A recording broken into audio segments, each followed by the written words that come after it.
everybody, how do I sound? How are my levels? Kyle, can you talk for me as well? Yeah, I can talk. Hi, Can everybody. you tell me in the chat? How do we sound?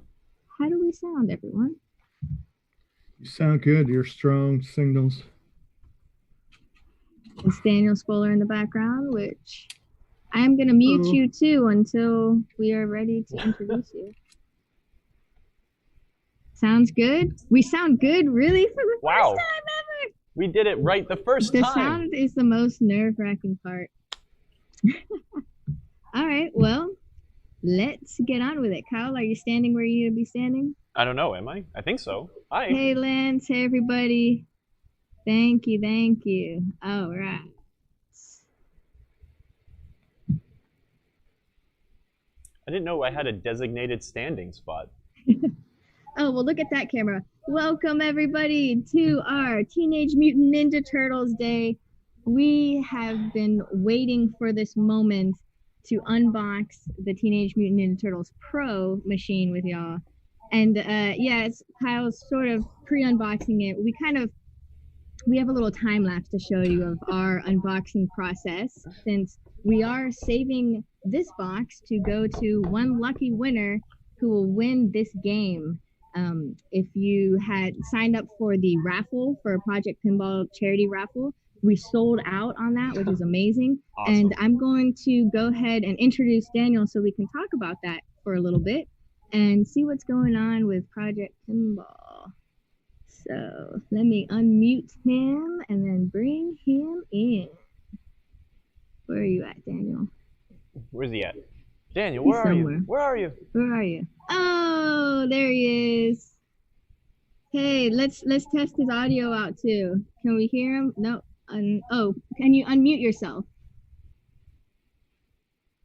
He's like, oh, wait, unmuting part. Maybe. Sort of. I said, ask to unmute. I don't know why he's holding up a screen. Well, there he is. He looks great. I can just pretend to mime what he's saying. Daniel, you're muted. There you go. Okay, there was like 2 settings there. Yay. Sorry to hold up the screen.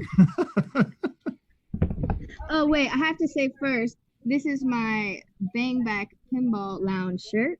Fred Richards just opened his new restaurant, Pinball Lounge, right down the street from Marco's Specialties. So shout out to Fred. He Well, worked welcome, hard Daniel. for sure. Yeah, welcome. How are you doing?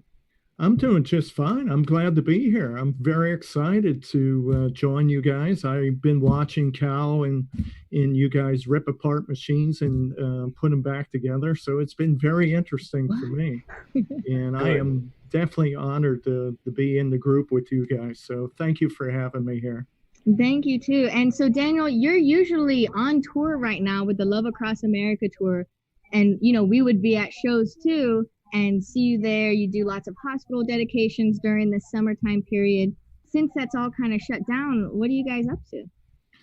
Well, real tears. We're really sad about what's going on with COVID-19 and how it affects everybody's lives. And yes, it did, you know, pretty much curb Love Across America for the summertime, but we're looking at regrouping for the winter. But that's all dependent on, you know, the next couple months to see if everything's going to open up again. I just received word that the Pinball Expo in Chicago, they're talking about holding their show in October. So we're going to try to take a look at what they are doing. That way we can follow suit, because we're still talking to the children's hospitals out there. Even though we had 8 dedications slated for June and July of this year, we're going to put that back into hopefully the winter time, and we're going to add a lot more to it. So you should see a double impact you know, result from that. We're still talking to hospitals. They have a lot more free time to talk to us, which is something that we didn't think that would happen. With everything, we thought it was going to be all hands on board. But with them pushing off maybe treatments that weren't needed back in March and April, it gave them a lot of free time to reach out to us and build on their program. So we were quite blessed with that. We have a lot of these hospitals that are already signed up. So our fundraising is a must for this to happen to, allow us to continue to do what we do through pinball. Right. Well, it's been tough, but we're really excited because we decided to put this game you see right above me, our Teenage Mutant Ninja Turtles Pro that Stern had sent us. We decided to do a raffle with you, and we sold out the raffle in like 2 days, which means we get to actually tonight pick who is going to get this game delivered to their house. And that just blows my mind completely. We actually purchased Marco TV, bought 4 raffle tickets that we will be doing a random drawing for our fans watching the show. So Midge, if you're on the restream for Marco Pinball, please drop in that giveaway link. Go ahead and put your name and contact information there. I'll pull all that, do a drawing. And tonight at 9:30 Eastern time, we'll see who gets it. Ooh. Yeah, we'll be happy to do that. It was amazing how quick this sold out. It sold out in a day and a half.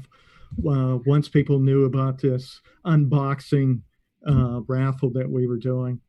So we held back just for Marco TV. So you have a chance to win by watching the program here. At 3:30 and 4:30, they're going to raffle off those entries. And then tonight, Marco After Hours, they're going to do one at 8 and 8:30. Then we're going to come back. You'll see me show back up, and we're going to pick out a lucky winner that's going to win that box right behind the moto there. So super excited. This is going to be awesome. What, awesome. Up above? Okay. Yeah. Oh, yeah, you can't see our screen, but yeah. Well, close enough. All right. Well, thank you so much for joining us, Daniel, and we will see you later tonight. Good luck, all. Thank you. We'll need it, but it'll be fun. All right. Let's get Kyle back in here. What? No one wants to see me. There you are. Hi. You're not wearing a Ninja Turtle shirt. What happened? I'm saving the finest clothing for tonight.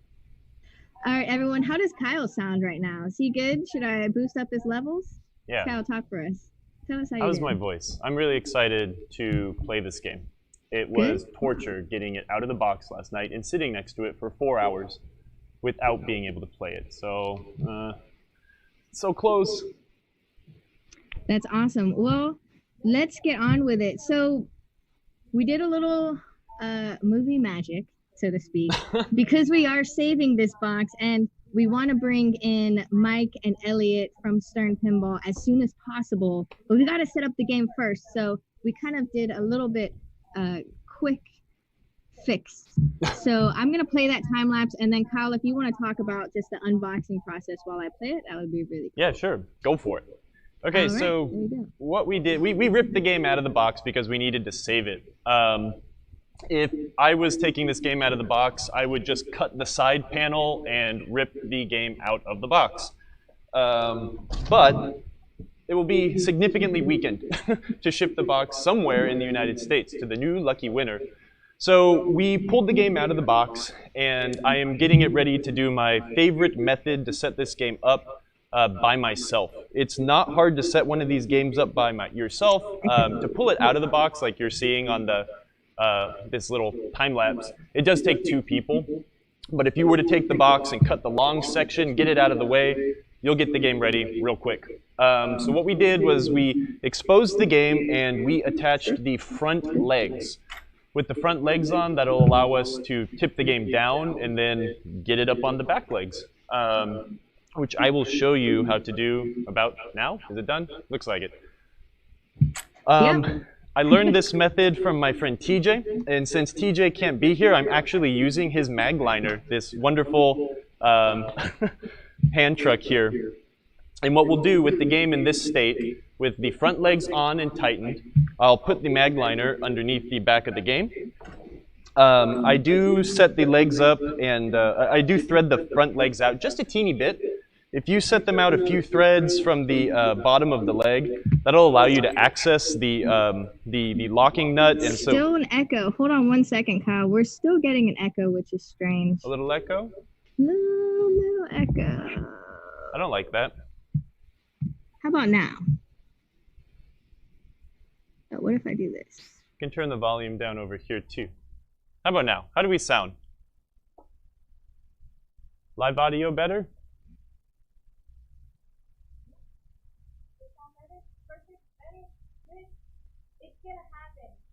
Whoa, that camera was going crazy.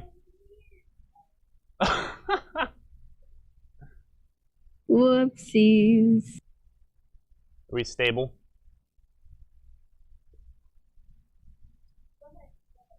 Just go. Okay.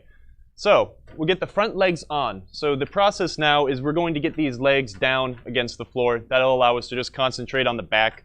I like to bring the front legs out a few threads so they don't get buried, like if you're putting the game on carpet or something like that. It also helps bring the game up in the front just a teeny bit. I'm tall, so it's helpful to me to have the front end up a teeny bit. But yeah, so we've got the hand truck here. The front legs are tightened down. When you're tightening the legs to the game, get them nice and snug. If you start hearing creaks and cracks, you've gone way too tight. Get them snug. You don't need to get torque wrench out and say like exactly 50 foot-pounds. It's not an exact science, but these do support the 250-pound game. So think about it that way. You will get some paperwork that is attached to the front of the game like this. I like to take all these goodies, set it aside. You won't need it now. But once you have the front legs on, I have the game on the dolly.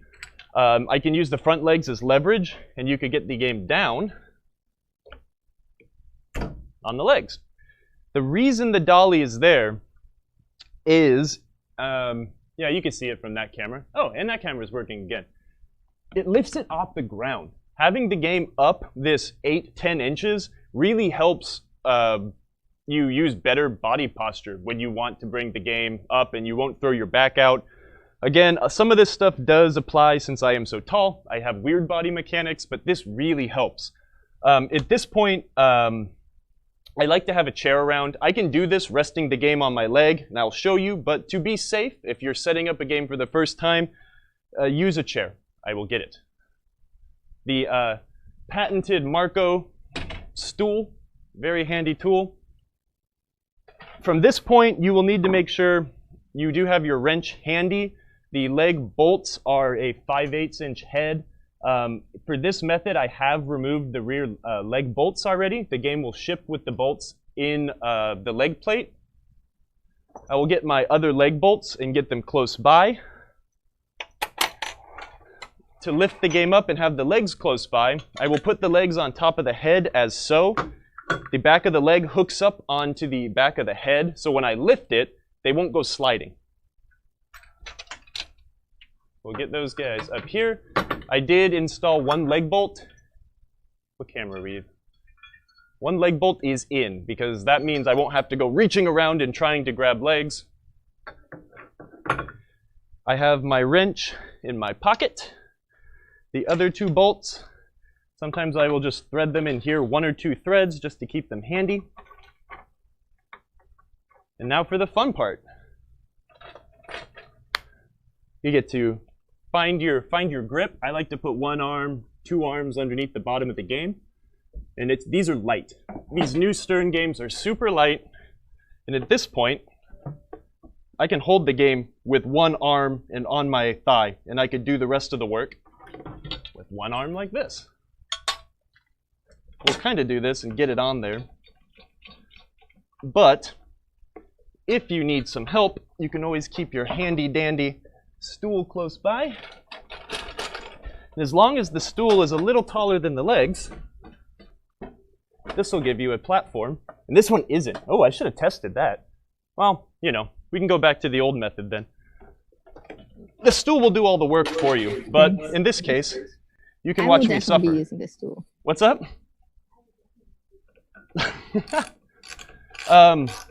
A lot of people will use impact wrenches to do this. As long as you don't sit here and nail on the leg bolt while you're putting it in, you can do that. I use these handy dandy gear wrenches. They're super, super handy to be able to do this one-handed. Get your legs in, get them snug. That feels nice and tight. Now at this point, the game will kind of balance itself. Don't trust it, but I can take both hands off. So at this point, you can, a little more relaxed, grab the other leg and set it up. It is seriously, seriously easy to set up these new Stern games. If it is your first time, you know, don't feel like you need to try to do it yourself. Get a buddy. It's always more fun to play pinball with 2 people anyways. But these games are so light compared to a lot of the older games. They've seriously made it so much easier to transport and set these things up. All right, get these nice and snug. And then I'll flip the game around and we could do the last couple of finishing touches.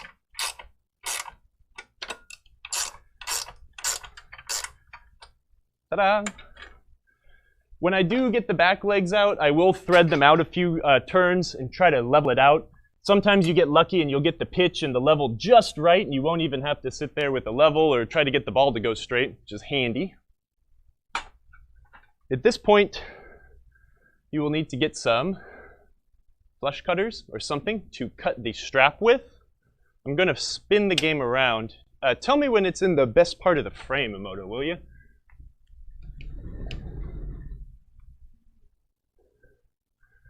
Let's see. Let me know if we hear an echo again. I think it's just being a little silly.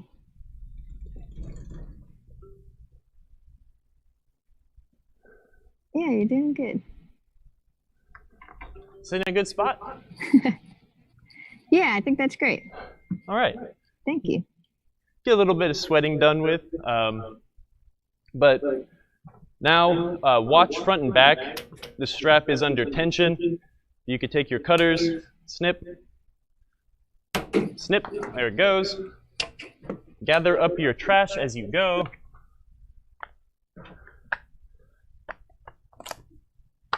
Get these guys out of the way. The next thing you need to get into is the front door. Do we have coin door? Almost. I'll probably bring this closer. Stern puts the keys to the game on the shooter rod with a zip tie. Get in here, snip your zip tie. You're gonna have 2 sets of keys. One key is for your head, the other key is for the front door. The front door starts with an F, so this is F28. That's for the front door. It is like totally best practice to always leave your head keys on the coin door. I can't tell you how many times I've gone to service a pinball machine and you're like, well, where's the other set of keys? Oh, I don't know. Oh, got to drill locks out. It's no fun. So keep these in here for now. We will be updating the code on this. Stern dropped new code today or yesterday for this game. So we'll get to put the new freshest code on before we play tonight. At this point, we are almost ready to lift the head. There is a pin that holds the cash box to a hook inside the cabinet. Here is said pin. You can remove the lid of the cash box and you have your goodies. You got your power cord. I'll yank that out. You get all sorts of wonderful reusable bags when you unpack these games as well. In the other bag, you're going to have your head bolts, your Plum Bob, and your pinballs. As such. Right now, we're going to want to get the head bolts out because we're going to get the head in position. Got 2 bolts. If this game is going to stay in a home-operated environment, you can install the head bolts from the back of the head.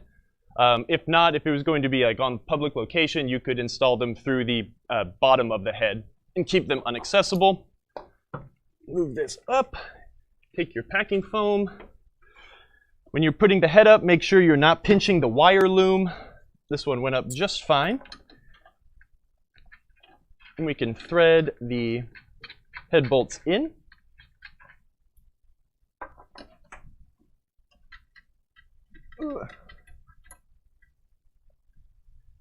Get your wrench, get them nice and tight. They do not need to be super duper tight, but you know, you don't want the head flopping around when you're shaking the game around.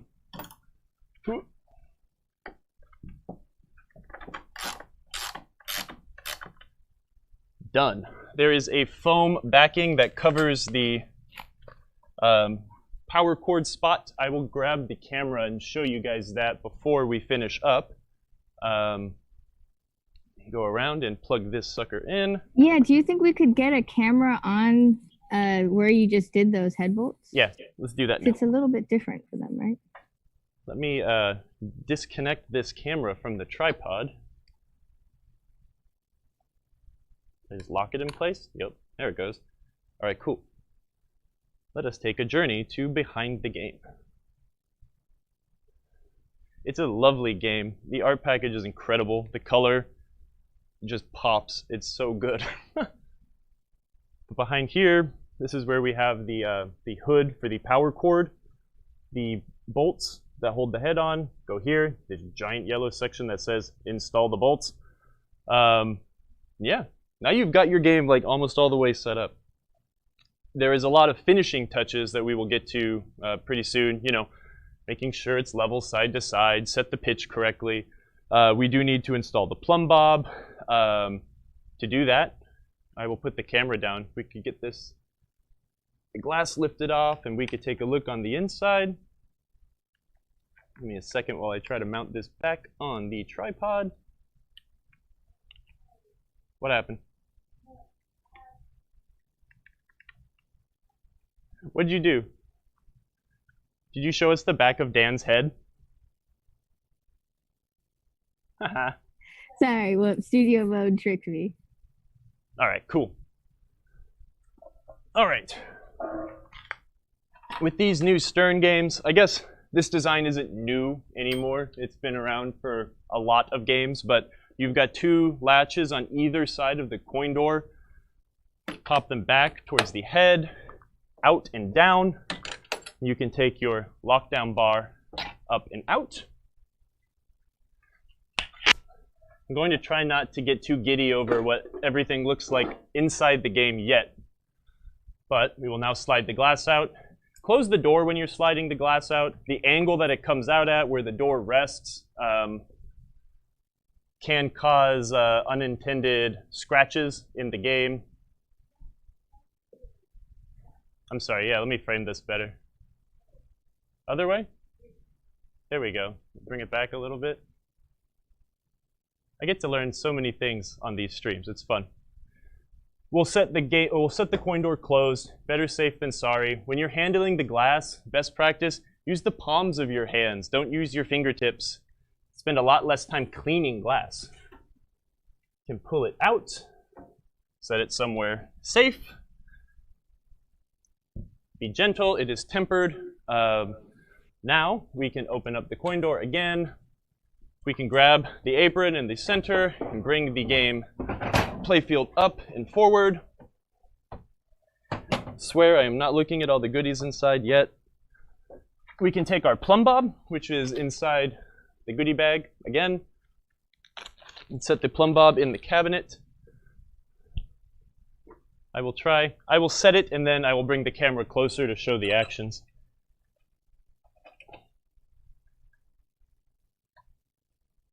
Setting the Plum Bob is totally personal preference. Personally, I like to be able to shake the games a little bit more. It's more fun, especially if they're at home, to be able to fight with the box.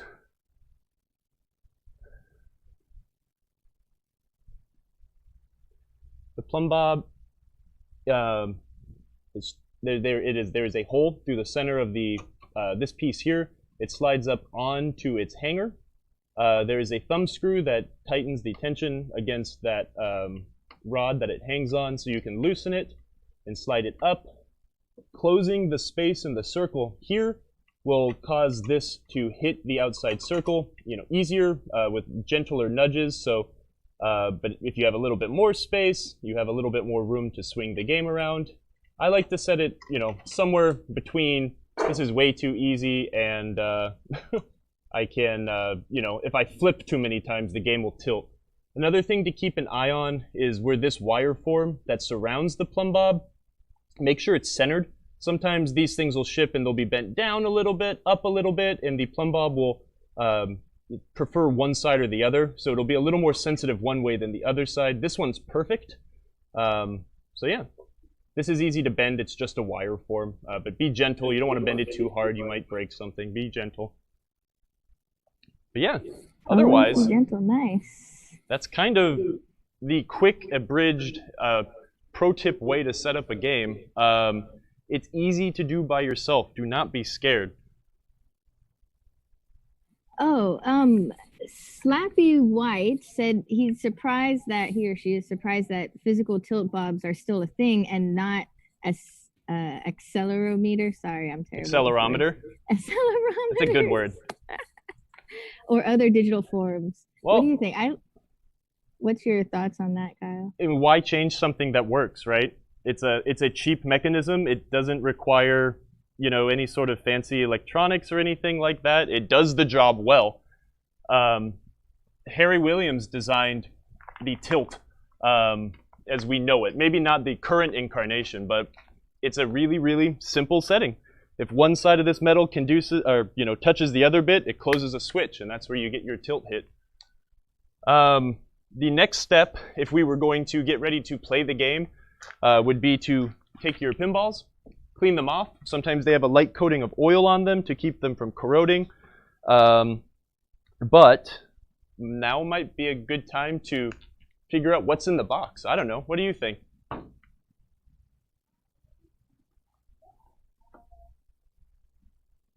So let's just do another. We're going to bring in our guests, but let me know right now if you hear any audio feedback again.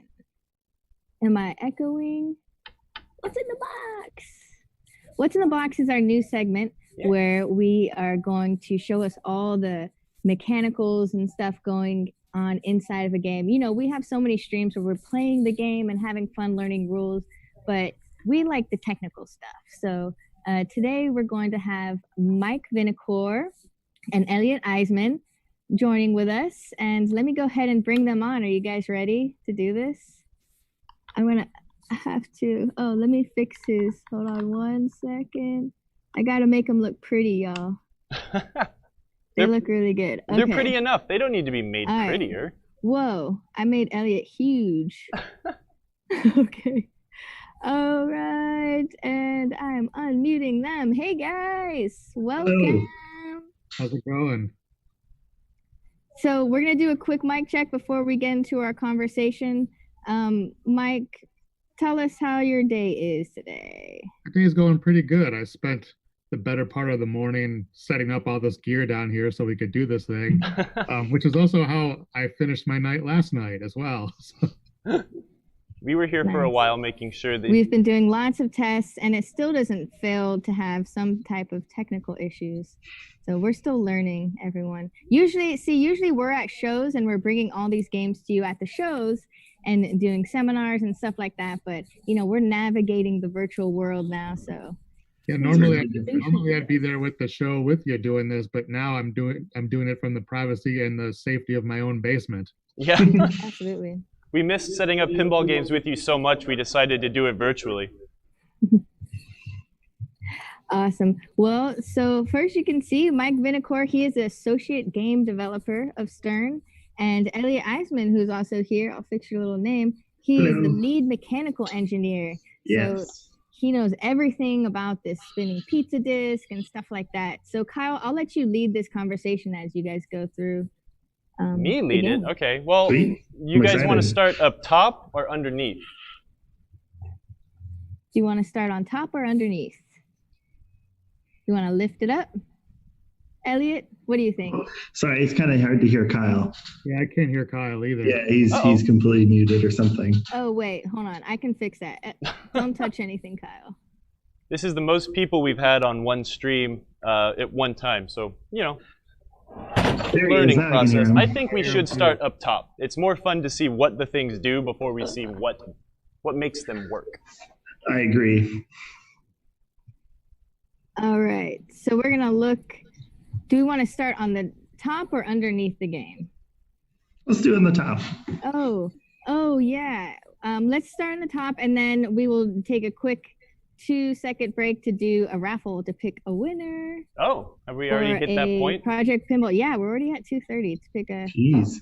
So I'll start collecting those names that are in right now, and you guys can go ahead and talk. So first thing I'm noticing, I really like these giant stand-up targets. I think those are fun. Oh, there's 2. Yeah, those are kind of fun to have on the game. I know some people don't always like them, but I like them. I like them too. If you were to put 4 individual targets in that particular piece of real estate, you would really struggle to get the bottom letters in particular. Sure. Yeah, that's a you don't have much trajectory there. But this is what I'm most excited to play with. The layer looks like a really fun side shot. That looks great. Huh. Okay. I just kind of got an idea now. I was really curious to see the this layout. There's so many things to hit from this left flipper. You've got like an orbit and a ramp. This diverter is fascinating. We need to talk about this. Behind the back box, I like that, or the back plane of the play field. Okay, so let's start talking. Are we ready for raffle time, or should we dive in? Okay.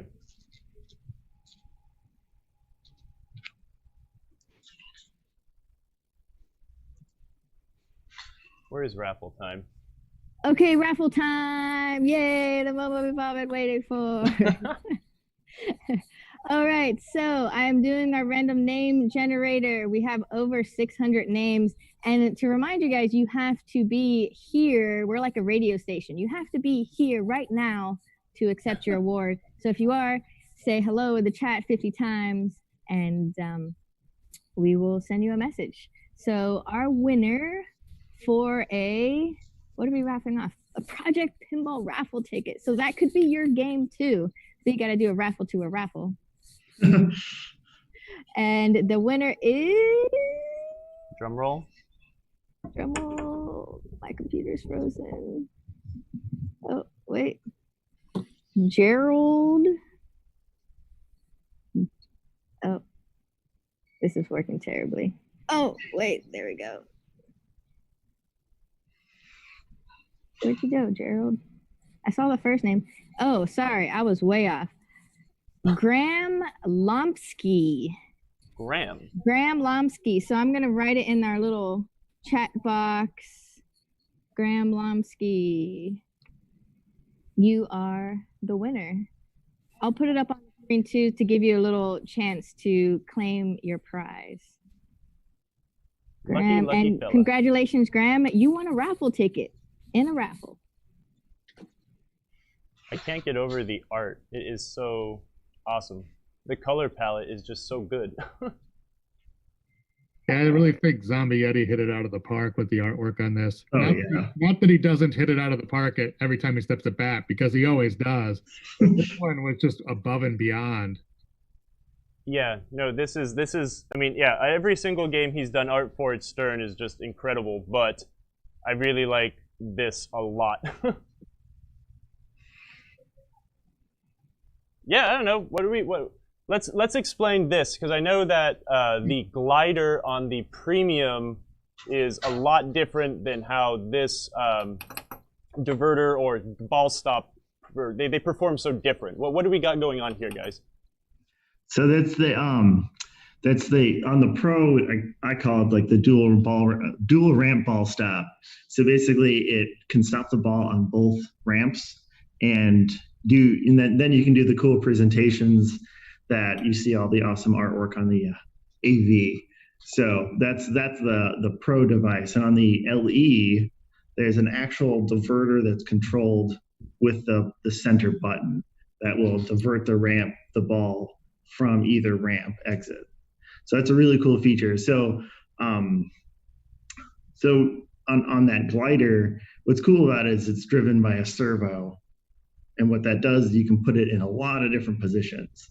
So on the LE, or on the Pro rather, we wanted to keep a lot of the same timing and aspects of the software flow.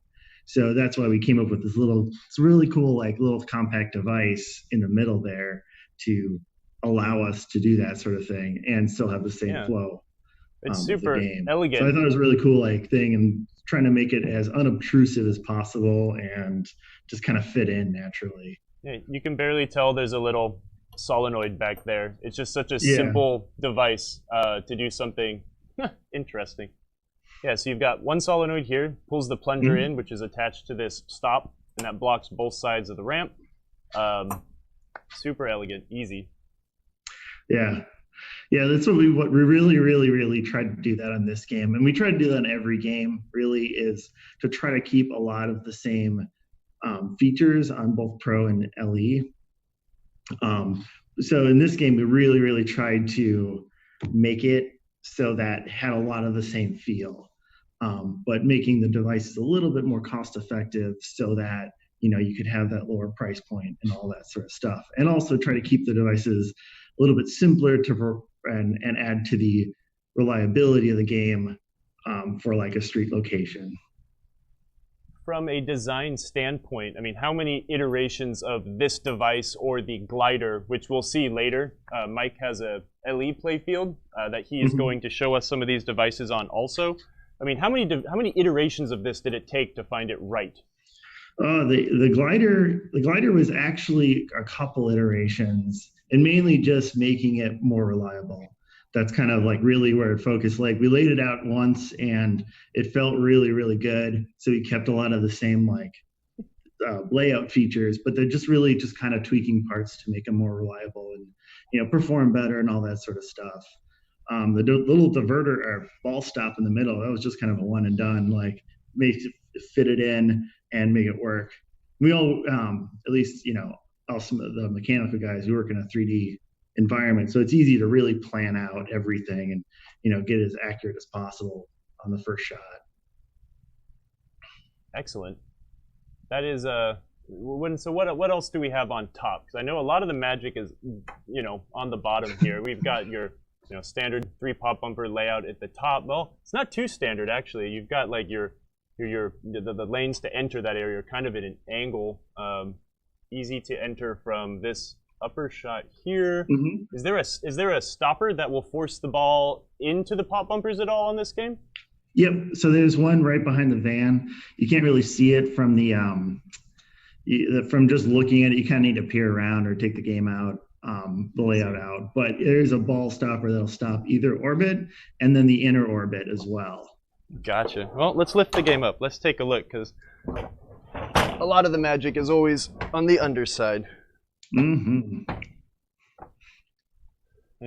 hey, there it is. Yeah, what's cool is that position of that post. We went through several iterations on that to get that one right.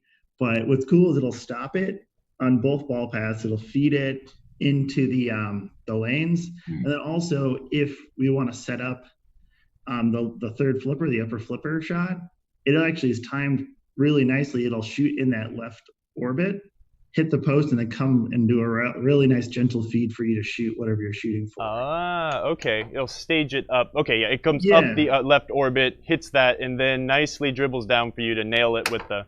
Yeah, and it's actually really satisfying. Like, oh, look, I need to hit the center ramp or the inner orbit, and it's like you shoot that shot, it sets it up almost perfectly for you. It's great. Yeah, the software is really intelligent for that post where if, depending on what's going on, it always wants to help you make those side shots that you got to make with the upper flipper.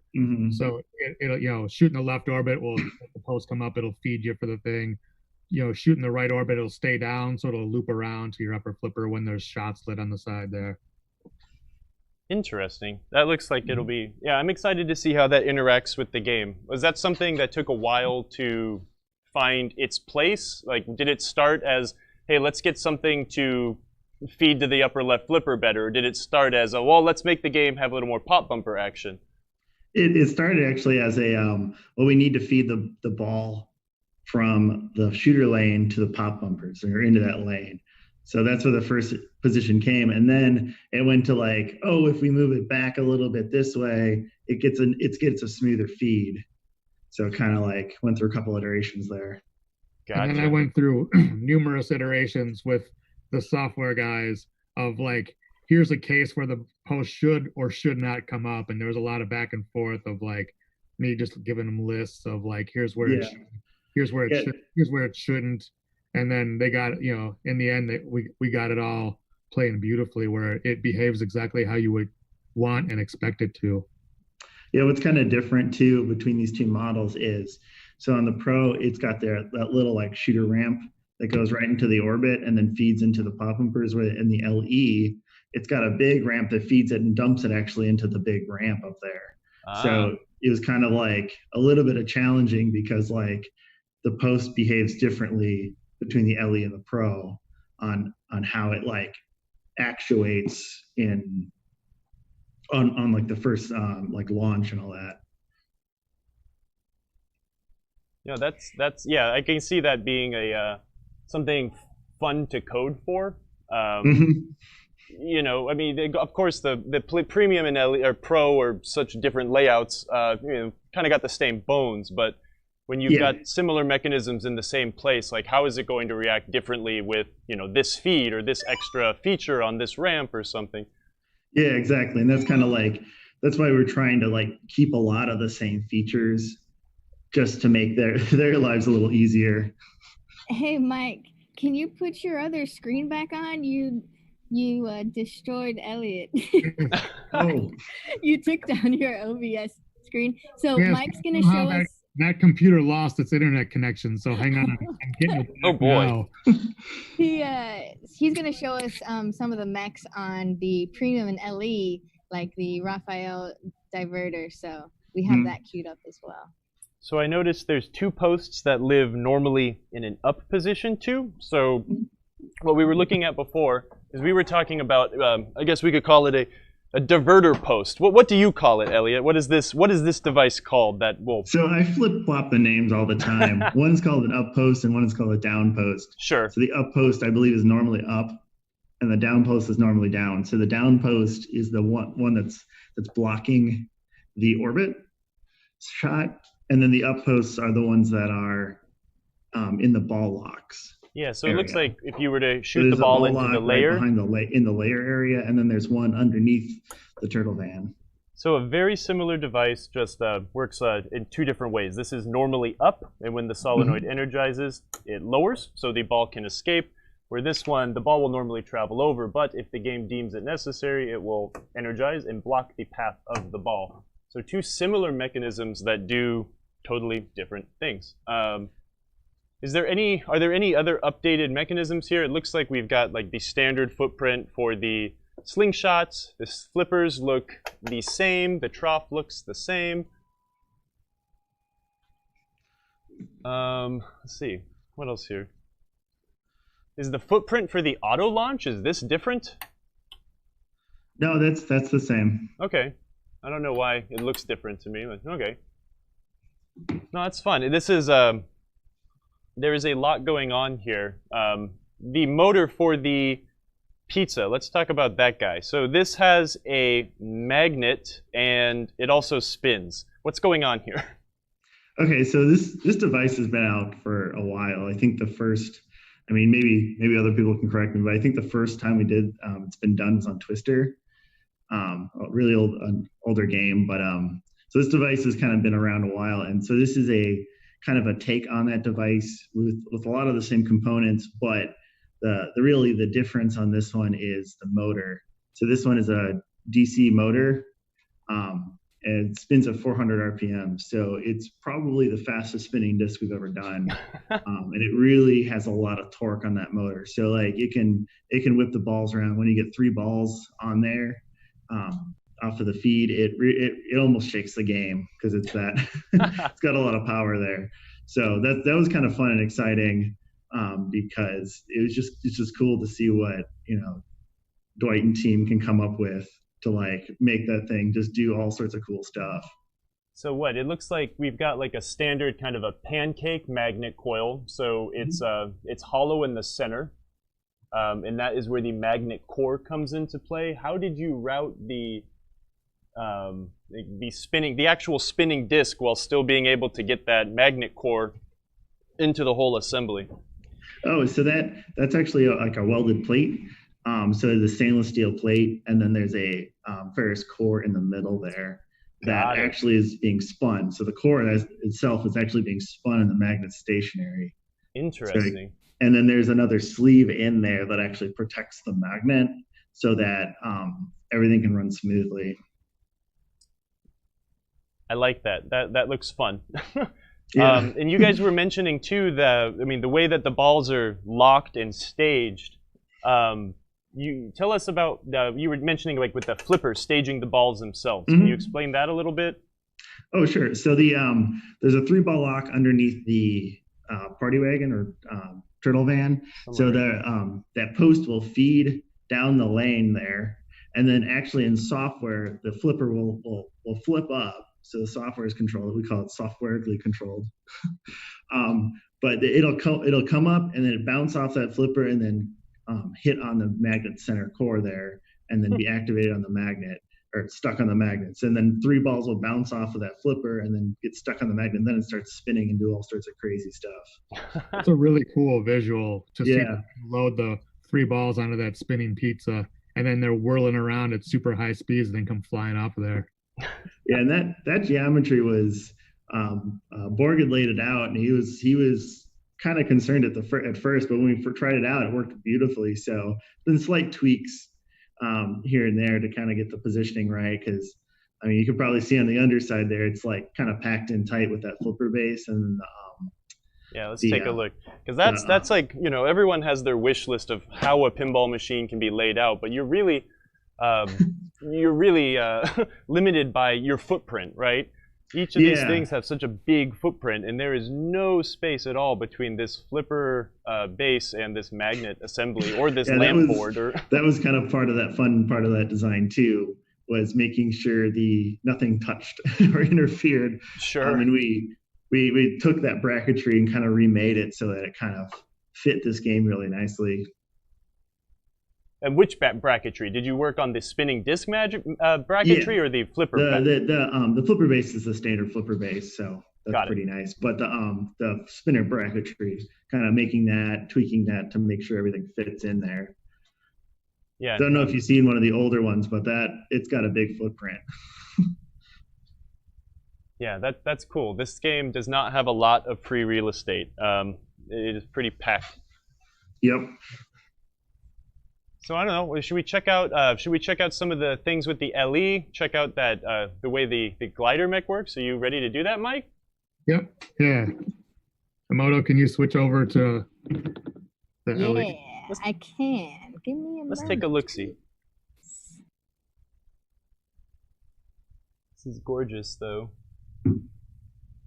By the way, how is everyone liking this kind of deep dive into all the mechanisms and stuff? Chat, is this entertaining to you guys as much as it's entertaining for us? Look at this. I mean, I could talk about this all day, so. I could too. I'm excited to get up to Chicago. I will nerd out with you. I want to learn. Like, my family is tired of hearing me talk about it to them, so it's nice to be able to talk about it with other folks now. Yeah. Yeah, I really like the Spike 2 architecture. It's just that the playfields are so clean, and just all of the saved weight from losing miles of wire. Yeah, and it's the cabling people that lay out the cable, so they do a really, really good job of making sure it's nice and tight and clean. So you can see everything, you know, if you're going on the bottom side trying to like debug stuff, so you can really see what's going on pretty easy. Yeah, it's a lot easier to trace any issues now versus the old days when you'd have to follow wire that snaked through the entire length of the playfield up to the back box and everything. It was sometimes like finding a needle in a haystack in the old days trying to find an issue. Now it's so much easier. All right, I think I got it up, and I will go ahead and tell y'all now that there's gonna be a little bit weirdness. Actually, while Mike talks about this game with his OBS, I'm gonna turn off our chroma key. So go ahead and show us what we're looking at, Mike. So this is the LE. Can you guys hear me okay with my back to you? It's not the most ideal, but you can shout. Otherwise, I'll have to go get my AirPods, and then you guys can hear me better. Oh man. It's up to you. Well, go ahead and give us a little rundown and let's see. All right, I'll try to switch it. So the first thing Elliot was talking about was the glider Mac, and that's right here. And I don't have the game playing right now, but if I were to hit the action button, it moves from left to right, although it won't let me move it when it's off. So, you want me to start a game and show it to him? Yeah, let's take a look. All right. Raphael. And again, Elliot, this is servo controlled, correct? Yeah. So what's cool about that, if you're not familiar with the servo, you can put it, you can directly tell it where to go. So you can put it in almost any position you'd like in its travel. So we use it in a variety of different ways. So we can, one is divert the ball, and one is it can be in the center. It's designed such that the paddle gets out of both paths if you put it in the center. And then it can also block both paths at the same time, because we can just tell it, hey, go and block the path, and you can do a presentation and then just let it go. Does that mean it's pizza? So it's really, really versatile device for us to like, I don't know, we laid it out and we're like, this is really cool. We got to do something cool with it. And I think we kind of pulled it off with a lot of the cool things that we're doing with it. Yeah, I'm excited to check that out. It's neat to see the difference here between what the Pro can do and then how much more you can get out with that device. Yeah, it adds a whole lot of dimension to the game, because now you have essentially another like control point. So you have the two flipper buttons, and then you can also divert the ball wherever you like to go. So it's kind of nice. Sure, yeah, and I'm sure that it was fun to develop rules, right? There are things to do with this machine. What happened? They switched me back to my normal cam for a minute. I got to reboot this thing. I got to look up the field. So hang on a second. We've got the development prototype stuff here, but Mike was kind enough to take it out and open it up for us. I've got a prototype one, and I have a loose connector on one of the boards, so I have to fix it real fast. But with the elegant Spike 2 system, it should be easy to find your problem, right? Yeah. Was there so in from conversation and listening to other people talk about the game, it sounds like there was a big group collaborative effort to come up with a lot of not only some of the designs, but the rules and the way that the game played, right, Elliot? Yeah. So we the whole team kind of started on that with right in the beginning.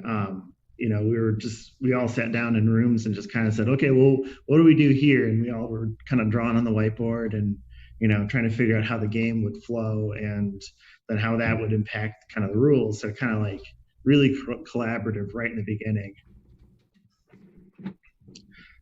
So it was a really cool process to be a part of that. Yeah, it was more of a bigger team effort than typical. Like Dwight was the captain of the ship, and he had this overall vision of here's the different kinds of things I want, and here's how I want to integrate the different aspects of the Turtle universe. And we had the whole team really participated quite a bit in a lot of the game modes, which was a lot of fun. And I think the game modes turned out even better for it. Mm-hmm. Awesome. What was the development cycle of this game? Was it a pretty standard, wasn't short, wasn't long, it just kind of everything fell into place, it sounds like? Yeah, no, this was just kind of on our normal schedule. So everything, like you said, everything just kind of fell into place on this one. And we had a really, really strong team with, everyone from software to game design to AV design and sound and, just kind of everywhere. And everyone kind of put their hearts into this one. I think it really shows. I am chomping at the bit to actually play this game. I am very, very much looking forward to it. How long do we have to talk about Maximoto? Can we start seeing the game in action? Yeah, I'm ready to show it to you now again. Oh, okay, you want me to bring in your screen? Yeah, you can switch it back. Oh, okay. So we're gonna look at Mike's LE. Is it an LE you have that you're showing us? Oh wait, no, my connector came loose again. Give me a minute. Don't switch back yet. Is that one of the older play fields, something that's been around in test for quite some time now, or? This was the first one. It's had some miles. So, hey, from the chat while we're here, because we do have an awesome chat room of people asking questions, Dakota Mike was asking, do the shipped games have those super nice apron cards like in the promo pictures? Or are they just standard plain ones? And I can attest that they do have like 8 baby turtles on those cards. Kyle, can we look at the cards? Yes, they are awesome. Oh my gosh. We like peeked into the box last night and we were like, oh, it looks so great. Yeah, it's a little more fun than just a generic yellow, this game costs $1 and here are the rules. It's fun.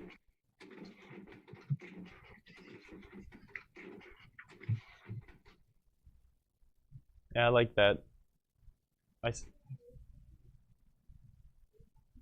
Yep. You've got some Teenage Mutant Ninja Turtles silk screening under here, too. There's always fun stuff. Oh, look, the game's called Jason. So, who comes up with the code names? It's comes from a variety of sources, honestly. This one I think the game team chose. I can't remember, to be honest. We've got a nice. Is this something that might be standard on games going forward, or is this handle behind the backboard? Is that just because the ramp travels behind the backboard? Yeah, it's meant to protect the backside of the cabinet. When we do go behind the back panel, we just add that extra protection in there, so it doesn't scratch anything up. Yeah, Think no, of that's it as nice. a guardrail for when you've got devices back there. Yeah. Sure. And it also and it just makes it nicer that it's a handle that you could use if you needed to lift the playfield out, which we have to do all the time because we switch playfields in our cabinets. Absolutely. All right, I am Emoto for real this time. I'm ready to show it.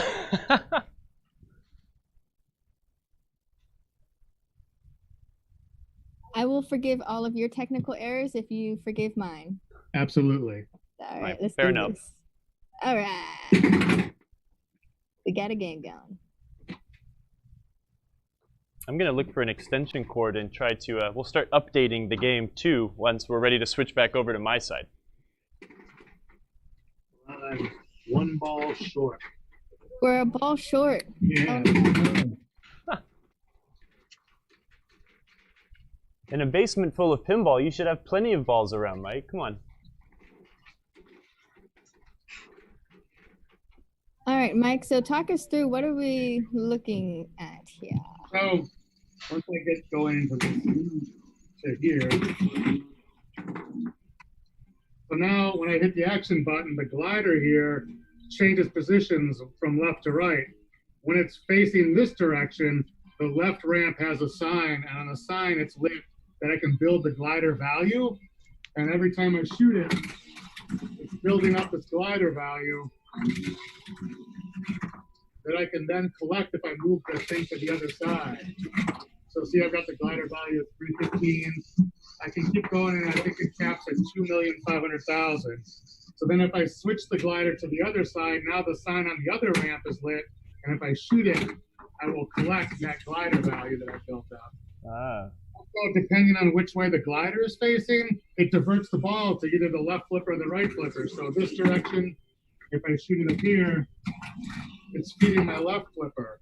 And then if I change the direction here and I shoot it up here, now it feeds the right flipper. Huh. So it really adds a way to, for the more advanced players especially, can plan their shots of when they want to feed to the left or the right flipper by which way you got the glider going.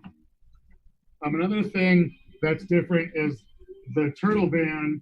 I'm gonna hold the flipper up so I don't get a ball search. When the van will actually lock balls. Can you guys hear me okay? We had a quick Zoom error. One moment.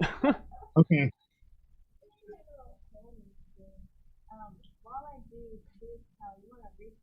Yeah, I'm going to jump over to the chat while Emoto fixes everything that I am not qualified to fix.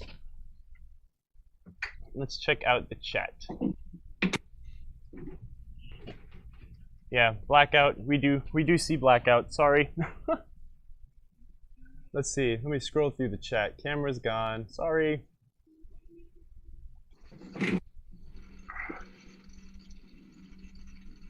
So someone's asking about making LEs. I know that Stern's production schedule, you guys always run the pros first, right? And then the LEs and then the premiums? Yeah, we usually do, we always do pro first, then we'll do some LEs, and then we'll do a mix of pros and premiums. Mm-hmm.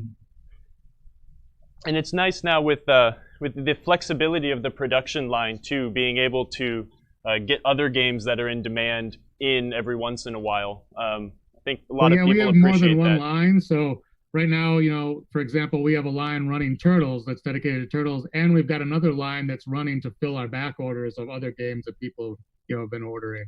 Mm-hmm. All right, I think we've got our camera problems fixed. So, is there any so with the being able to divert on the premium and LE model, obviously you cannot divert on the Pro. Is there is the glider bonus, the glider feature? I'm assuming that's unique to the premium then.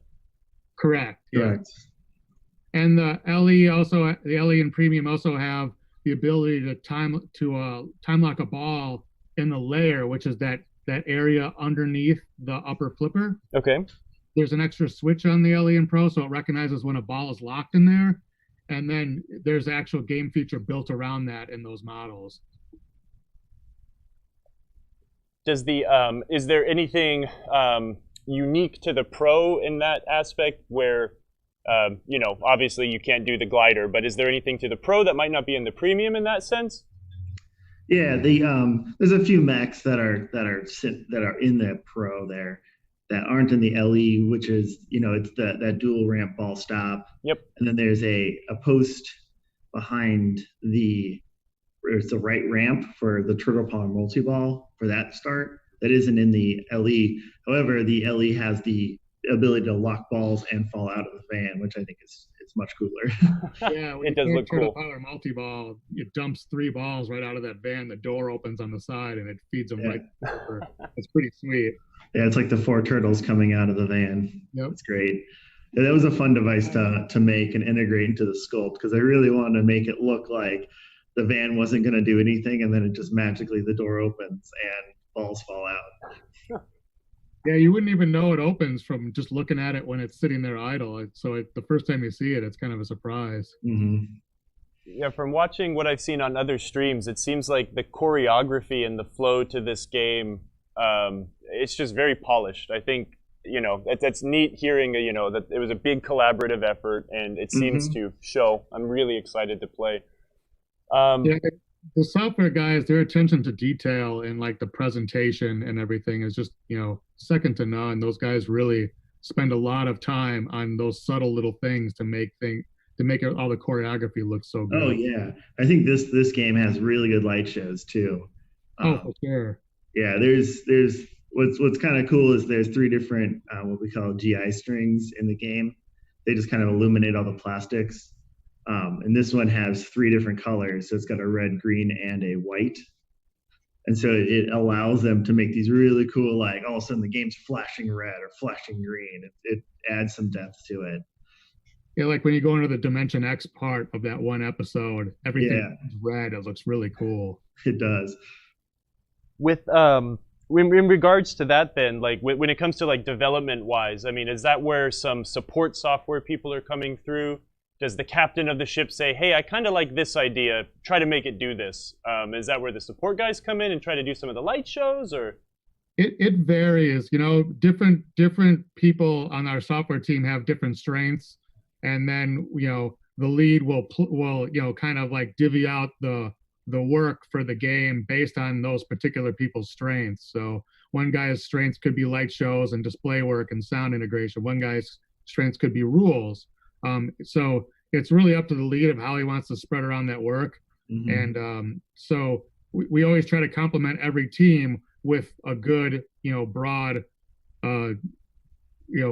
skill set with the support guys. So every lead has what they need to get the game to this kind of finished, polished state and, to be the best looking and sounding and playing game that they can be.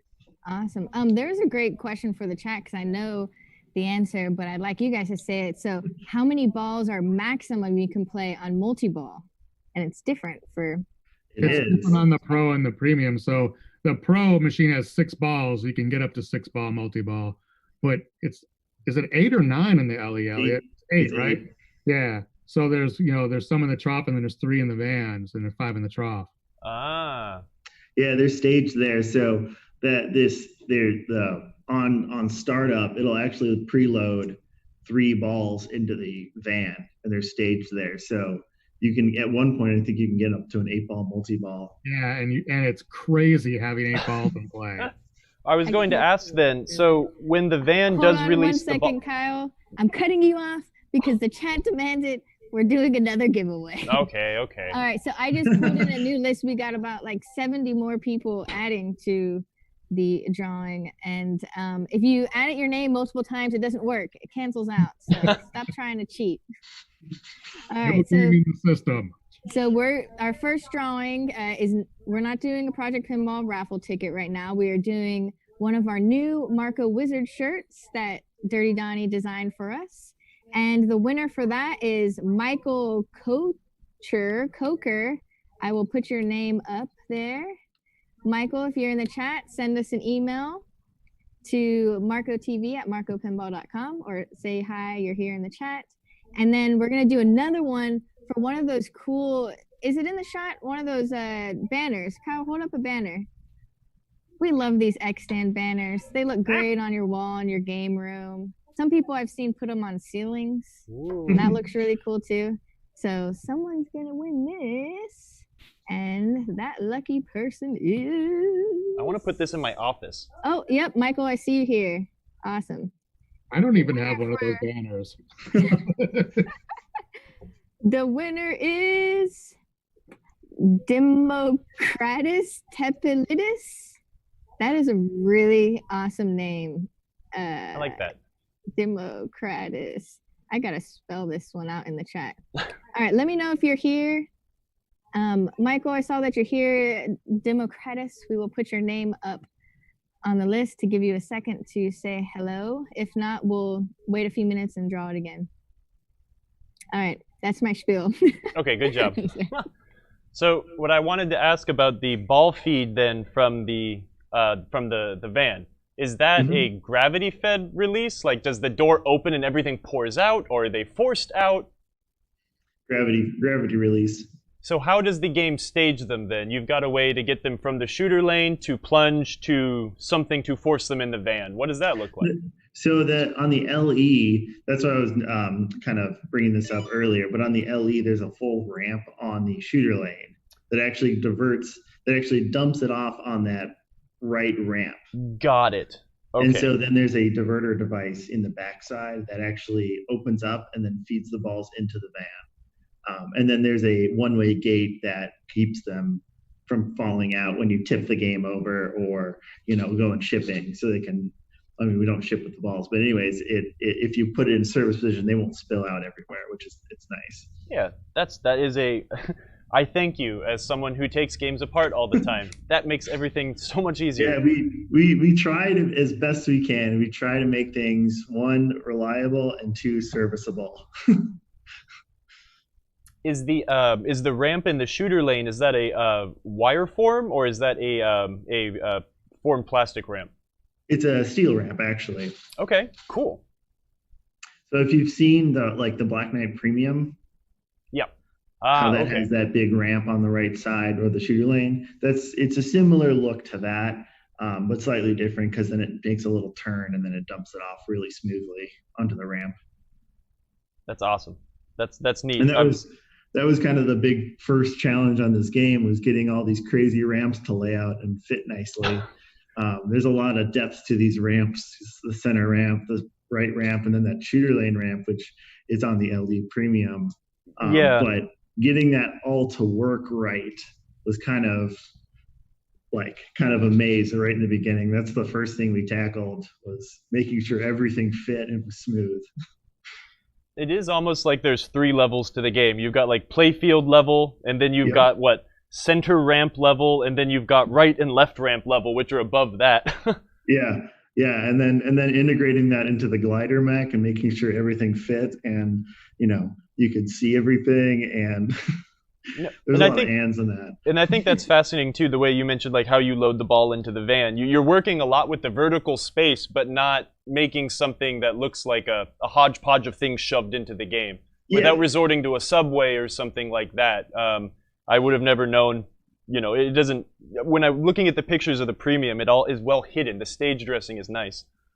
Yeah, that's what I was really trying to make sure that it just felt natural and it just looked natural, because I'm kind of a pet peeve just to have a big honking device that you can kind of see in the middle there, and it kind of takes away some of the magic of like, oh, that's cool, but I can see how it works.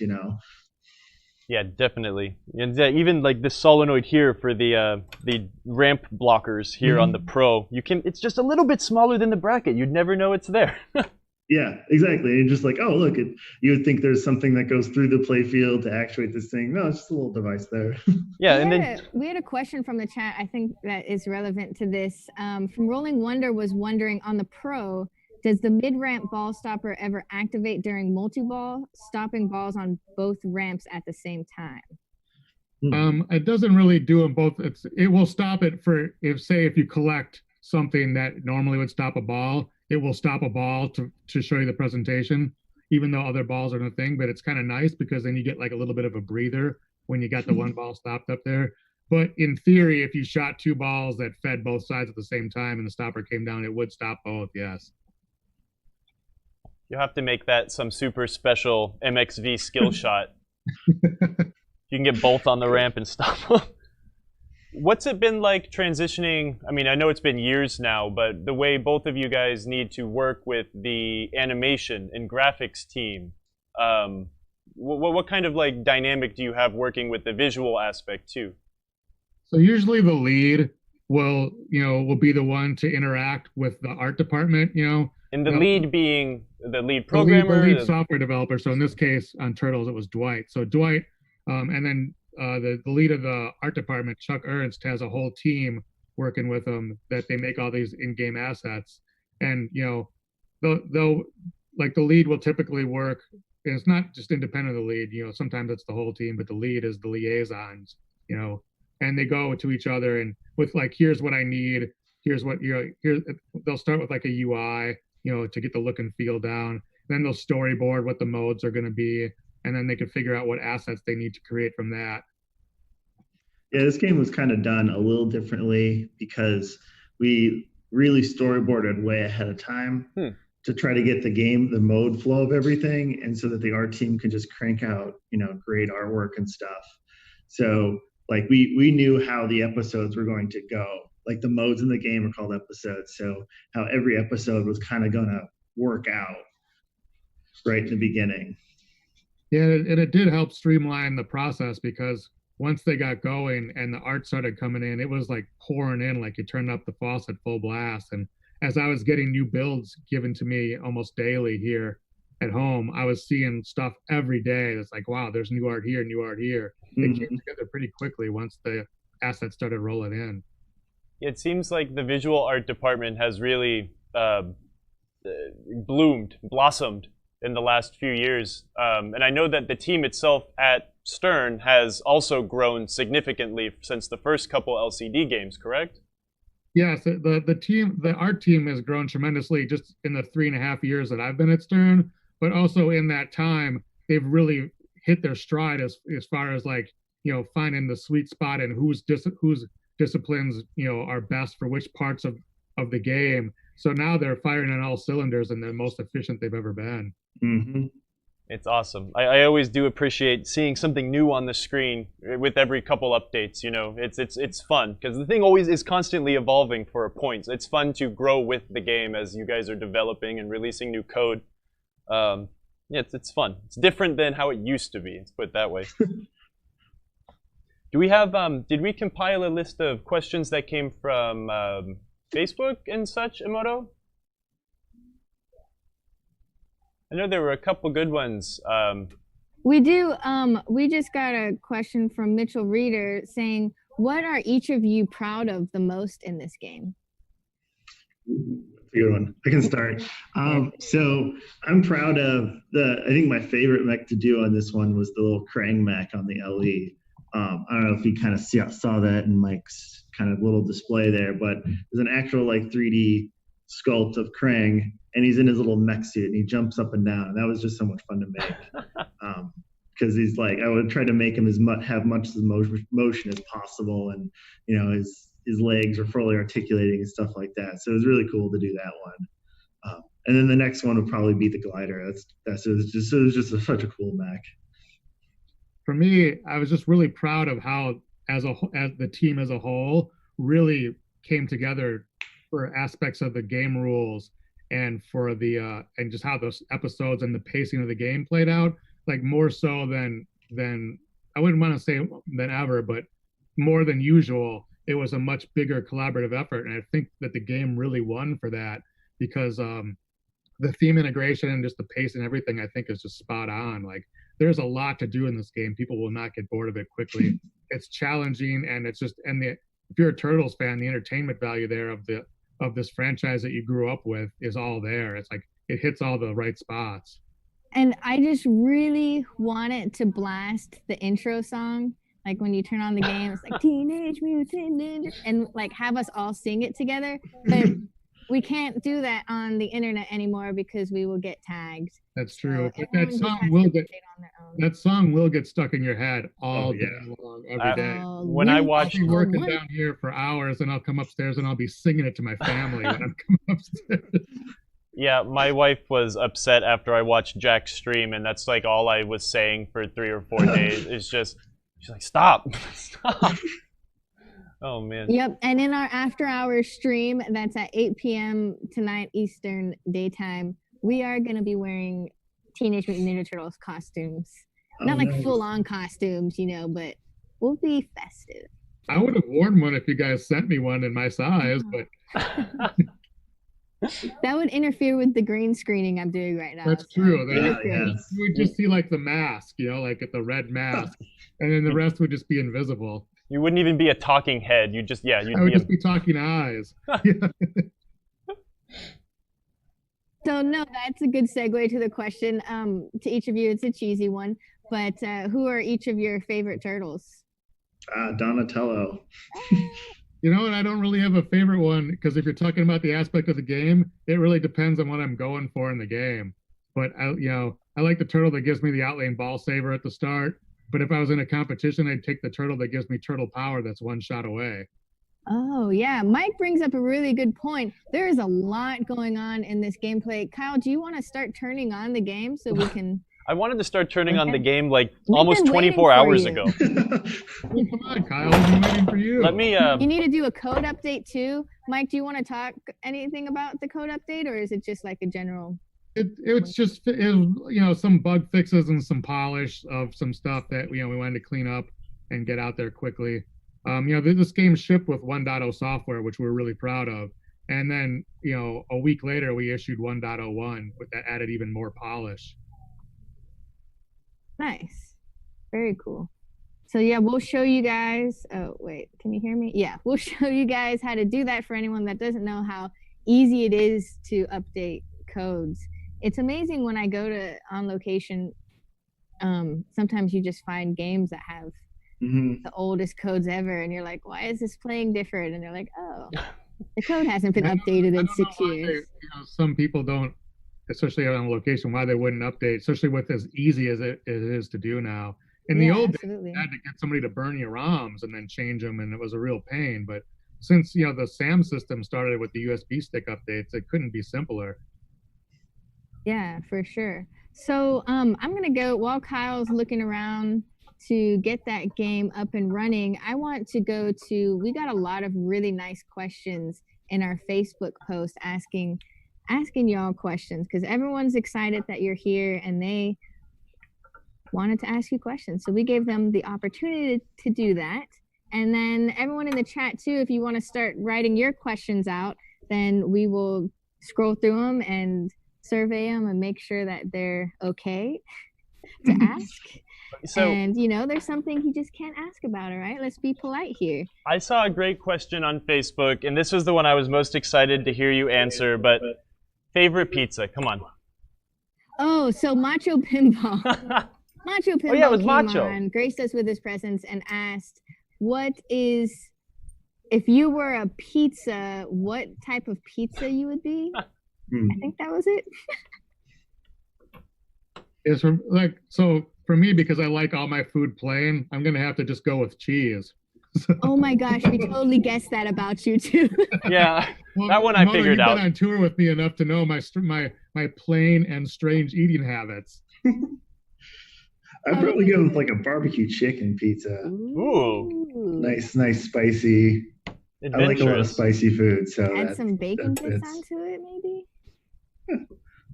Actually, speaking of that Macho Pinball, who the whole gimmick was based around the Macho Man Randy Savage. The Macho Man Randy Savage and I went to the same high school.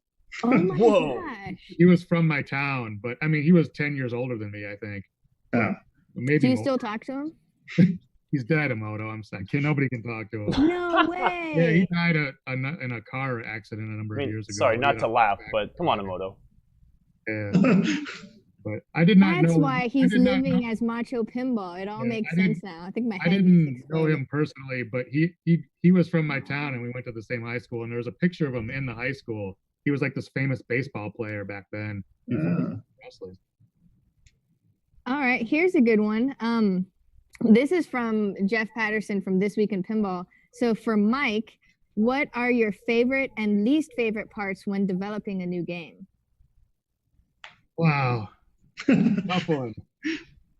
I don't know about least favorite, because I'll tell you, we have a lot of fun.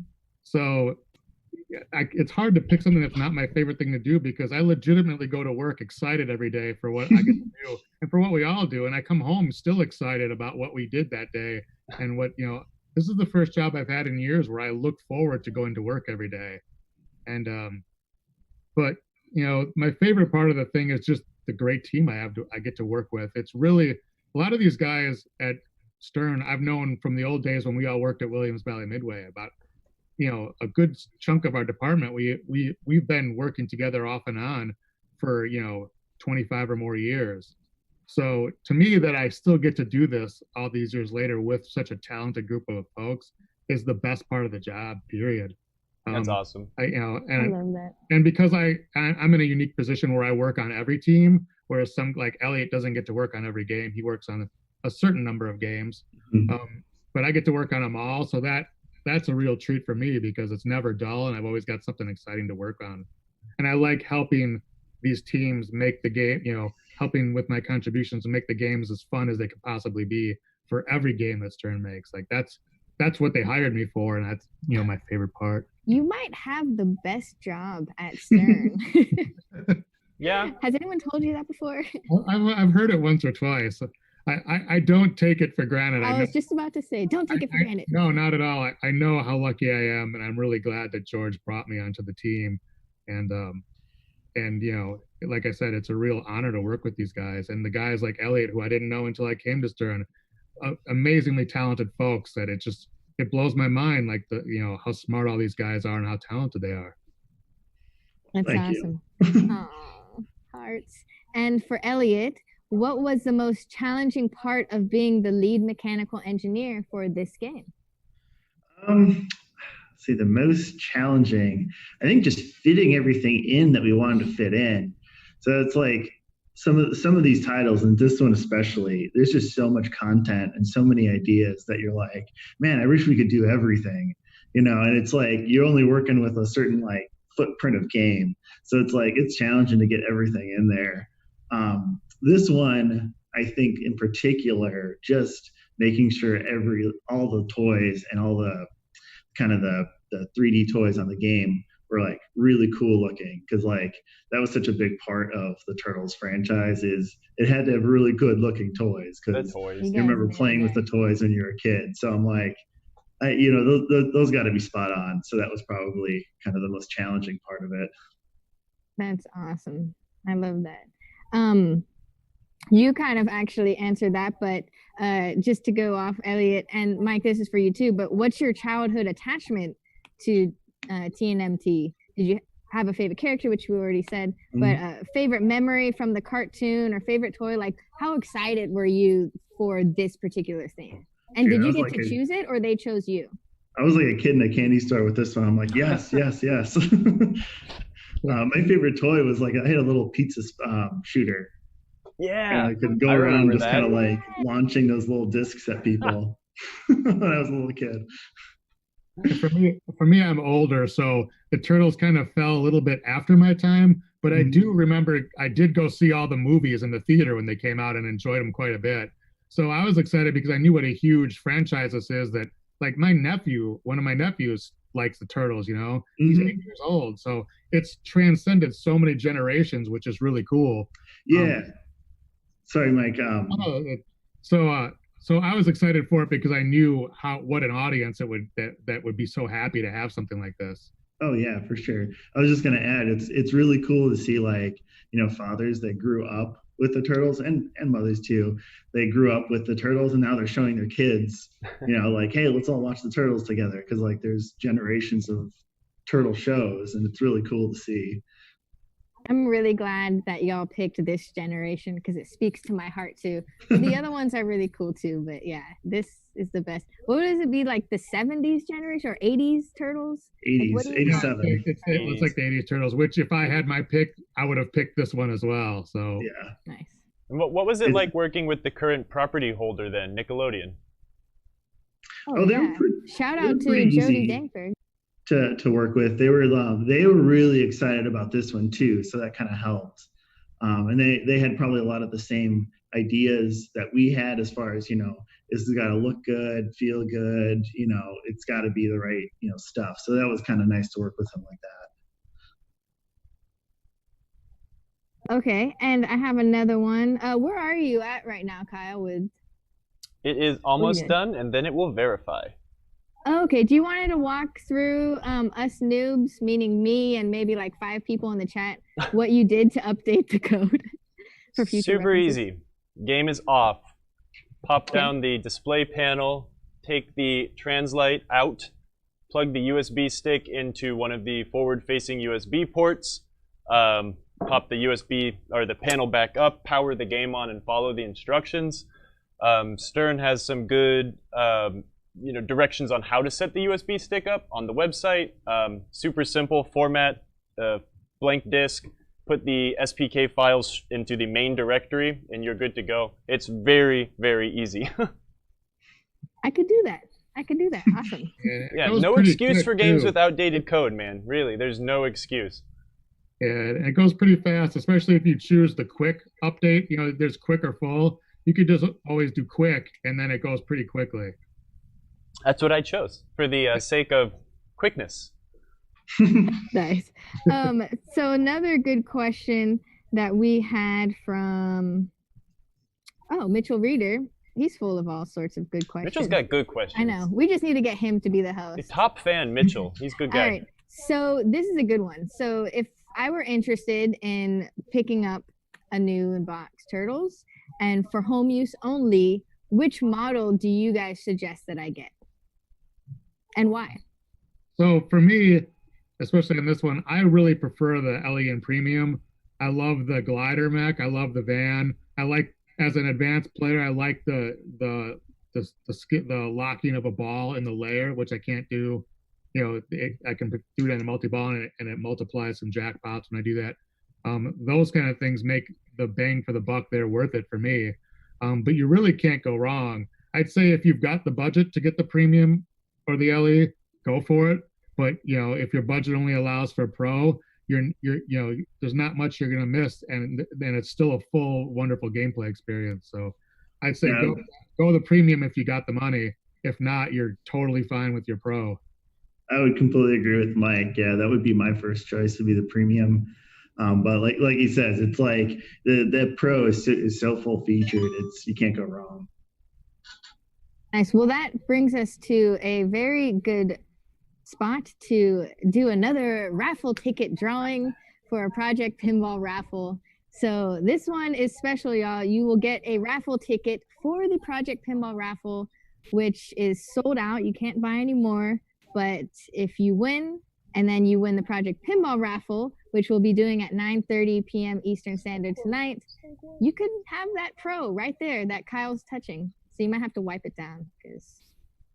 And he's updated it for you, so it'll all. He's updated it for you. Unbox it, set it up like he showed you, and you're good to go. Personal service. Start Come on. enjoying. We might hide some goodies in there too. We'll see. But so our winner. And I did update the list because we keep getting more people entering in as you come into the chat. And Midge, if you're watching, please feel free to enter that URL again for the next time we do a raffle. And the winner is Marley Moretti. Oh, I know Marley. Nice. Marley's one of the little flippers. Yep, she is an awesome pinball player and has the greatest family ever. So Marley, congratulations, Marley. You might get a game. Yeah, and she had won a translate from me at one of the past shows we did last year.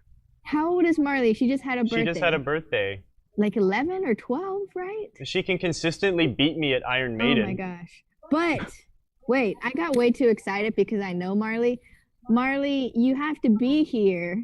Or in this case, since you're a minor, your parents have to be here on this chat right now and say that they're here. Otherwise, it's going to someone else. Uh-oh. So, Already, family, get over I'll here. give you a few minutes while we keep on talking, and we'll see if Marley gets to claim her ticket. Game finished updating. I am going to remove the USB stick carefully. And now we can put it back together. Yay. Show us how to put it back together for us noobs.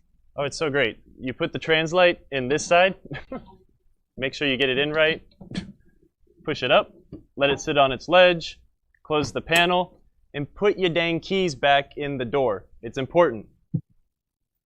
Right here. There's two hooks. You have two choices. You got to put them back. Bam.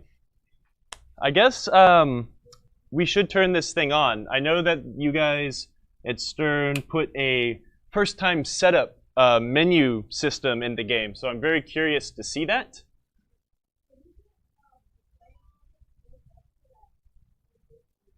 Yes? No one wants to see my face. We just want to see turtles, man. Oh, that's a great splash screen. What'd I do? I'm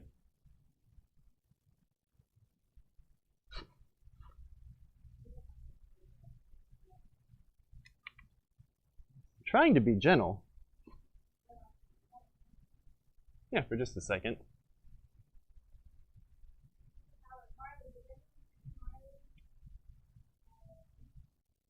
Did anyone see Marley or her parents respond that she won? Anyone? If not, while Kyle sets up the game, we're going to get close up into that menu screen so we can all look at it together. Yeah, let's see. I've kind of got the camera almost in the right place, so if you want to switch over to that one, we'll skip all the vertigo I just gave everyone. Yeah, and do some Alfred Hitchcock vertigo effect. Okay, he's moved away from it. Oh, that's it? You don't want to zoom in more? I can zoom in more. Come on, we got a zoom feature. Yeah, we have fancy cameras now. We might as well use all of the features. Nope, wrong way. There we go. Katie's in the chat. Awesome. There we go. Congratulations, guys. Congratulations, Moretti I'll put family. you on the list. Shoot us an email to remind us at marcotv@marcopinball.com. And we'll add you to the Project Pinball list for the drawing that is 9:30 p.m. Eastern Daytime today. All right, Mike. So what am I going to see here? I see it wants me to choose a language. Yeah, so for US games, it'll pretty much default to everything you choose, most likely. So you can hit next, and then it'll ask you for, I forget the order. It might be pricing or if you want free play or not. So it's, sorry, what country? Well, we're here in the US, so we'll stick there. Yeah. Free play is no, so let's change that to yes. Okay. Game volume, well, that's editable afterwards, I suppose, so we'll leave it there for now. Date and time, Oh, this is always fun. Now we get to choose. Now we get to choose. See if Kyle knows what day it is.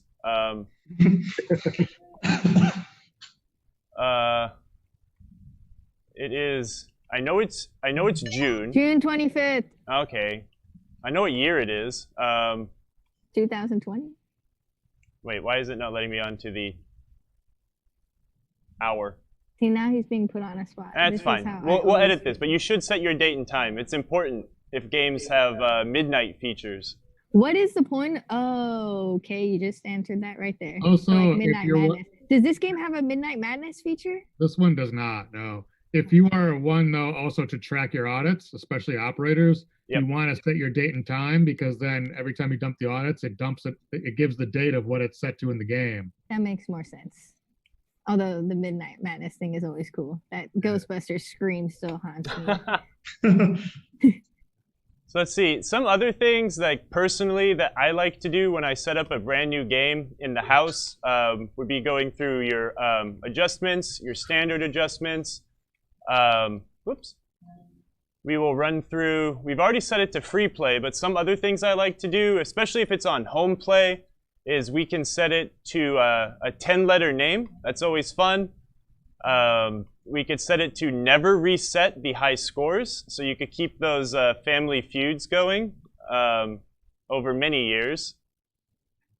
Takes a while to get it to 0 when you're only counting by 10. Come on, there we go. Free play, we already put that on. And sometimes I'll turn the knocker low. It's sometimes in a small room that screech can really startle people that aren't ready for it. So maybe I'll turn it up high before we start playing tonight to freak everyone out. And then adjustment. I like to turn on number 47 too, whereas you could end the game in progress by holding the left flipper button and start for 2 seconds. It's especially great at trade shows, but if you've got a party and you have a bunch of people over playing games and inevitably people walk away in the middle of a game with the ball in the shooter lane, you could reset the game in progress without having to power cycle your game. Yeah, and we could set that to free play only, or if the game's going to go on location, it could be at never or always if you want to let people keep pumping quarters in. But yeah, so hold down the left flipper button and start button for 2 seconds, and then the game will end and you can get back to the game over screen. So there you go. And now we can put the balls in, but we might need to save some of the gameplay for later, huh? Well, yeah, but let's go over the rules, because like you can choose different turtles, right? Yeah, let's mess with some of that. I want to learn. So at the start of the game, you can pick one of the 4 turtles. Each turtle has its own set of perks. So one turtle will light the outlane ball save at start. One turtle has episodes lit at start. One will have turtle power, just one shot away. With turtle power is a multi-ball. And then as you progress, their skill shots are all different too. And so each one has its own unique set of abilities. So depending on your strengths or what you're trying to accomplish, you'll pick a different turtle based on your personal goals. And they also team up with different characters when you get to the team up mode. And that stuff kind of really plays in really hard, especially when you're in like the co-op mode, correct? Yes. Yeah. And then when you play co-op, like each player, you can't pick the same turtle on 2 players. So each one gets to choose a unique turtle. I'm super excited to try the co-op mode. I always like to play with people instead of against people. Together we're stronger, right? It's a lot of fun. Yep. What's really cool about how the co-op works. So say you and I were doing co-op, Kyle, and I got to team up, which is like the first mini wizard mode. You won't get cheated out of playing team up. On your ball, you'll start.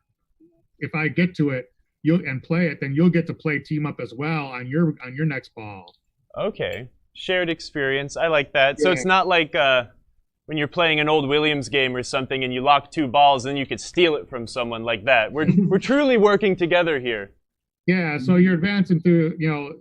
The progress is shared to get to, so 2 people could try to get to the end easier if you're teaming up. But the bigger events in the game, each player will get to experience them if one person of the team gets it. We've got some co-op and team play grand champions too, so we've got a lot of chances to enter our initials in this game. That's always fun. Oh yeah, there's high scoreboards for each turtle as well, and a bunch of others. What are your initials up here anywhere, Elliot? I don't remember, but it's one of the high scores. I think it's 3 or 2. I don't remember. Okay, so you are in here somewhere.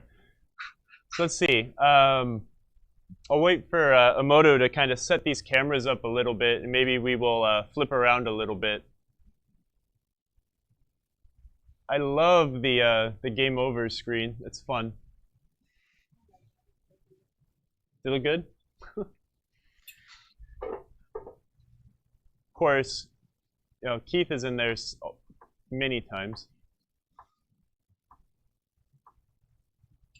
I love this too. I'm so happy that you guys decided to put in like little mini tutorials. It helps so many beginning players understand what are my first steps into this game. Mm-hmm. Yeah, it's a nice, cool visual representation of kind of that little card, which is cool. Yeah, it was a nice feature that switching to an LCD screen allowed us to do. Because not that many people probably read the little rule card, but you know, that screen catches your eye from across a room, so you can catch some tips on how to play the game. Yeah, people don't read. You know, I always had signs on all my games on location that say, "Hey, don't put drinks on the glass." And you always come in and people are sticking their beers all over your pinball games. You're like, okay. They're putting it right over that sign. Yeah, exactly. Yeah. They think the sign is a coaster. If only I would have made it bigger and red and in the middle of the glass somewhere. Are those cameras set up? Oh, I see you. EAE, you're high score number 1, man. You got more points than Mike does. I'm moving up. Dang.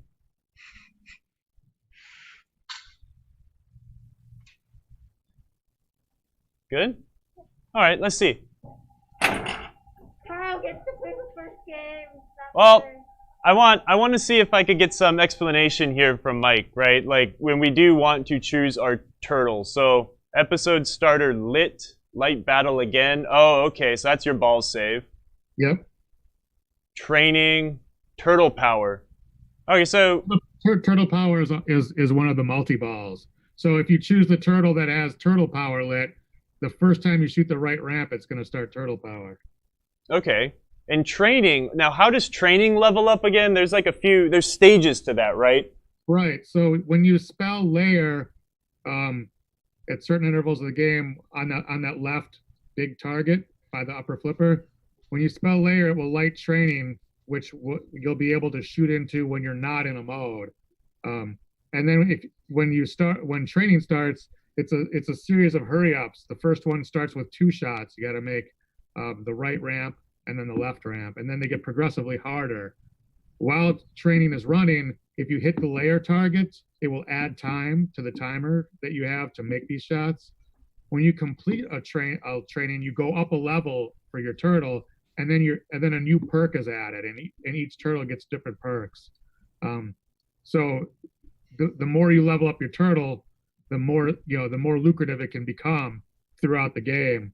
And also getting training all the way full is one of the requirements you need to get to Cowabunga, which is the final wizard mode. There is a lot to this game. Mm-hmm.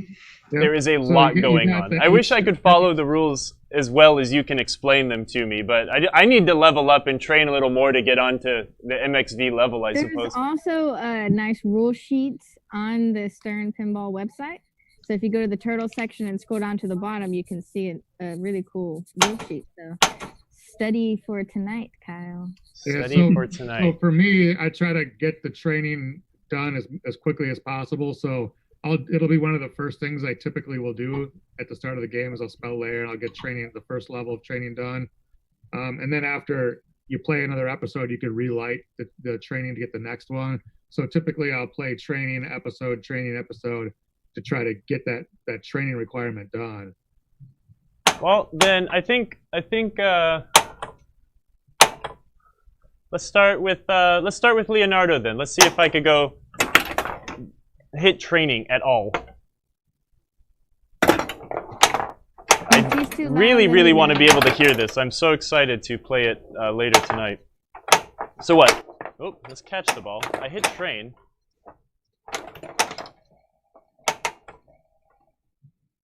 So let's see. Wow. It's always fun to like hold the ball for a second and be like, wow, where can I make this thing go? Can I backhand under the van? Maybe. Nope. Whoa, you can backhand that monster though.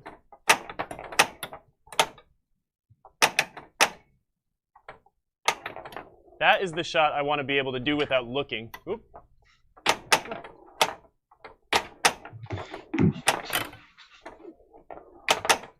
Don't expect much out of me, anybody. I am very, very average at pinball. Now, if you want to play me with some short flipper games, you've got some competition, but it's always so magical playing a game for the first time and trying to figure out the geometry of the game. It always brings me back to that first time I remember playing pinball as a kid. All right.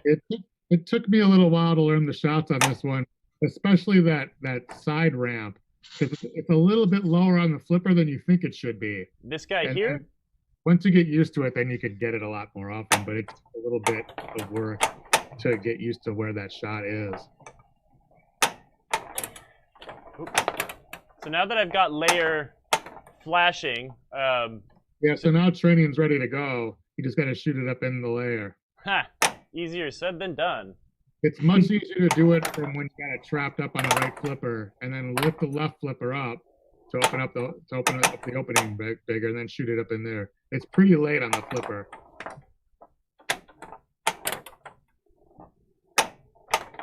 Oh, that would have been my chance. Come on. Oh, okay, I'm going to cheat. Let's see. I don't think there's anything wrong with cheating, right?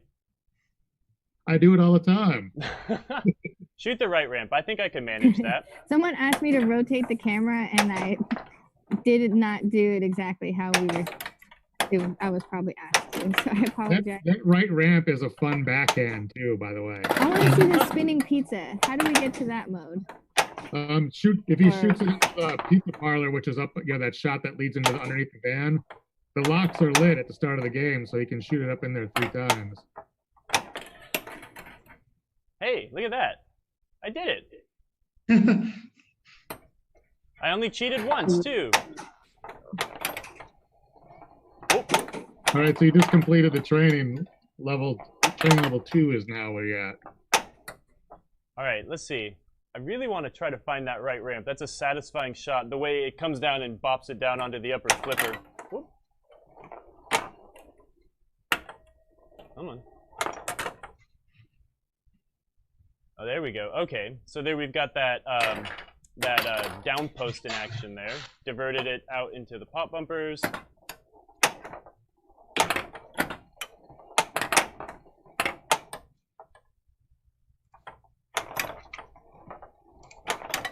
Come on. All right. I meant to do that. I couldn't rotate it, y'all. I'm sorry. It's like too much to bear. But on our after-hours stream, we'll have the formal layout of pinball streams created by Jack Danger. I'm sure he invented that. But, you didn't get to the pizza spinning thing. Can we just cheat and see the awesome pizza magnets? Yeah, Kyle, on the next ball, just throw it up into the van, that shot under the van 3 times, because the lock should be lit. The lock should be lit, so shoot under the van. Sorry, okay, I got you. Yeah. Just you'll lock 3 balls in there. All 3 blocks already lit for you. Can't wait to get a close-up shot of that. That's gonna be so good. While Kyle does that, for Mike and Elliot, what are each of y'all's dream themes? I feel like every time someone asks this question, though, it's like maybe you're working on a dream theme, so now you can't talk about it and you have to make up one. I'll give you the same answer I do when this gets asked to me at every show that we do. There are themes that are particular dream themes of mine. I won't tell them to you because I don't want somebody else to go out and get those things and then prevent us maybe as a company from doing them. So I keep that one close to my vest, but I definitely have some in mind. Yeah, same with Mike. But this one in particular was actually really fun to work on, and it was probably one of my dream themes, if you could say that. Yeah, definitely dream theme for me, for sure. Kyle, what do you? There was a lot of excitement around the office when we started on this about people excited to work on this particular license. Nice. And do you guys have any like development or production anecdotes, like funny stories that you can tell us about the process? Anything come to mind where you're like, that was really funny and won't get you in trouble for saying? I think most of my funny stories will get me in trouble or make things sound bad when they really aren't bad. Fair enough. I'm trying to think, but nothing really comes to mind right now. Yeah. We do laugh and have a lot of fun as a team, and what's nice about this team, especially compared to like various other jobs I've had at any company, games or otherwise, is like a lot of us, before the whole COVID thing made us all have to stay home, we work all day together, and then a lot of times we'd go out to eat and stuff together as a group too. We take big groups. There's a whole group of us, that go to lunch together every day, like a big group, and we genuinely enjoy spending time with each other throughout work, even so much so that we'll hang out with each other outside of work. Nice. And I know this question's been asked a lot, but what was it like doing this all virtually? Everyone's office is now their homes, and we adapted really fast. In fact, I was even impressed with how quickly we took to it.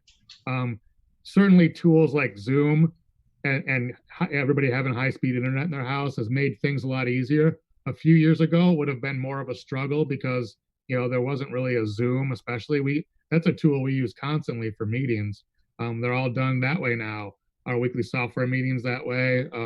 George has posted a couple snapshots of us in the software meeting, but the game team meetings, I'll meet with Dwight or Lonnie on Zoom to talk about rules and issues that I've found and whatnot. And then I can move my laptop around to show them stuff in the game on the playfield too. So we adapted pretty well. And I'm not gonna lie, my commute now went from a 15-mile drive to walking down 2 flights of stairs.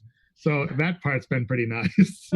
Well, if it's only 15 miles, then you're going to start walking to work when you can. I'm working on that. About 8, 9 a day. Yeah, my best Compliment it with a playlist. My best walk's been 12 and a half. So if I could get 3 more miles, I could actually walk one way to work. Yeah. Very cool. Strux asked, I was actually wondering this too, is Casey Jones in this one? And if not, or if so, what other characters can we look forward to seeing? He's in one of the team ups. With Raphael, right? I knew that. Yep. Yeah, each one of the team ups, they team up with a different character from the show. So like the Neutrinos are in there. Was it Metalhead's in there? Casey Jones in there, and Splinter. That they all team up with the different people. And there's a long list of characters like Bebop Rocksteady, Neutrino, Slash, Baxter Stockman. Baxter Stockman is the Fly. I said Casey Jones, Metalhead, the Four Turtles, Splinter, April, Shredder, and Krang. The whole gang. Yeah. We really tried to put as much of the show in there as possible. There's a lot. That's awesome. I can't wait to explore it. I always have to watch like the streams or other people playing because I am not very good and I can't progress through the storylines as much, but I'm always so interested in seeing what's going to happen next. And do you guys have, I don't know if you said it before with me running around, but do you guys have any particular modes that are your favorite on this game? For me, I like the wizard modes a lot, but of the regular 8 episodes, the See You on the Other Side, Ray, I just like the mechanics of that one a lot. You make a shot, then you have to shoot the layer target, and it alternates between making one of the lit shots and the layer target. And to me, it just feels really satisfying when you get on a roll of like, I'll shoot a ramp, I'll hit that target, and then I set up to do it again. Are there any episodes that involve the spinner? Well, the pizza parlor multi-ball does. Okay. And then the spinner will go off regularly throughout the game to influence the ball travel.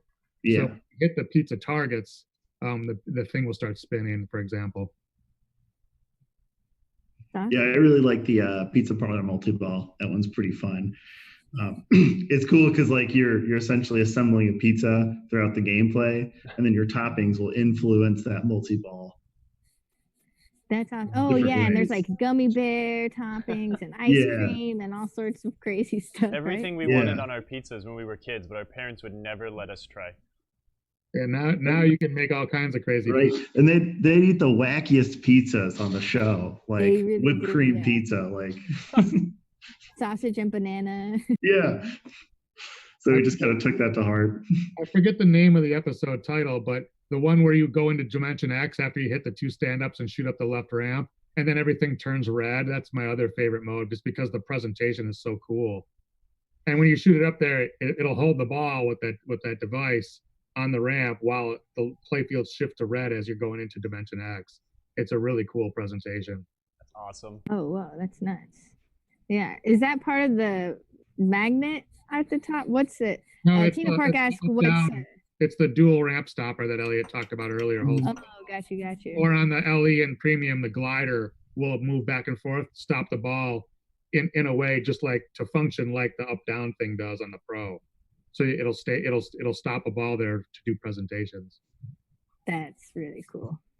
Awesome.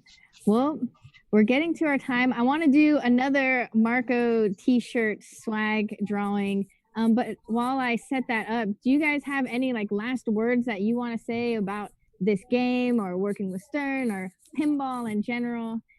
You're like, well, for me, can I go on my walk now? It's a big question. Come on, somewhere I'm in the just middle. really proud to be part of the team at Stern, and you know, it's a real joy to get to do this every day for a living. Everybody, I think I can speak on behalf of everybody at Stern that we really appreciate all of the fans and customers we have. We can't do what we do without you guys being there. So thank you for supporting our games, for playing our games, for buying our games. Thank you for all your feedback. Everything, you know, we love what we do, and hopefully it shows in the games. We're super passionate about what we do. Yeah, well said, Mike. Well, thank you, Elliot. And from the bottom of our hearts, we miss hanging out with you at every single pinball show. I do. I hope the scientists will come up with some medicine soon that will make, you know, the world a safer place to rid us of the coronavirus, because the Marco folks and I have a nice long history together of touring for all the pinball shows to bring you these games and show off, and for me to interact with everybody to help, you know, teach you guys about our products and our games. I missed the whole year immensely. I'm not just saying that because I got cheated out of all those In-N-Out burgers either. I genuinely enjoy meeting all the fans of what we do at these shows, and it was a real downer that we couldn't do that this year. Well, yeah. Next time we're out there, they'll be bigger, better, and way better. We'll do double better. The Marco folks have become a second pinball family to me. My first is the team at Stern, and then my remote pinball family is the Marco folks that I'm on tour with throughout the year usually. Yeah, Elliot, you need to start coming to shows too. Maybe they'll let you. They gotta let me out of my cage. Yeah, after they see you do this, maybe they'll give you a little break and you can come do a live seminar, which would be really cool. That'd be fun. That'd be really awesome. Yeah, bring a big box of cool mechanical assemblies. We'll play with some stuff. Yeah, I actually have a full desk of just stuff that like either made it or didn't. And like, it's just fun to pull from those sort of devices and or reuse them or whatever, but it's just a cool box of stuff. I like to walk by Elliot's area because I do look on his desk all the time to see what cool stuff he's got either working on or he's just got hanging around there. Yeah. And those guys never cease to amaze me with the stuff that they come up with and the way and the problems that they solve to make these mechs work and become reliable.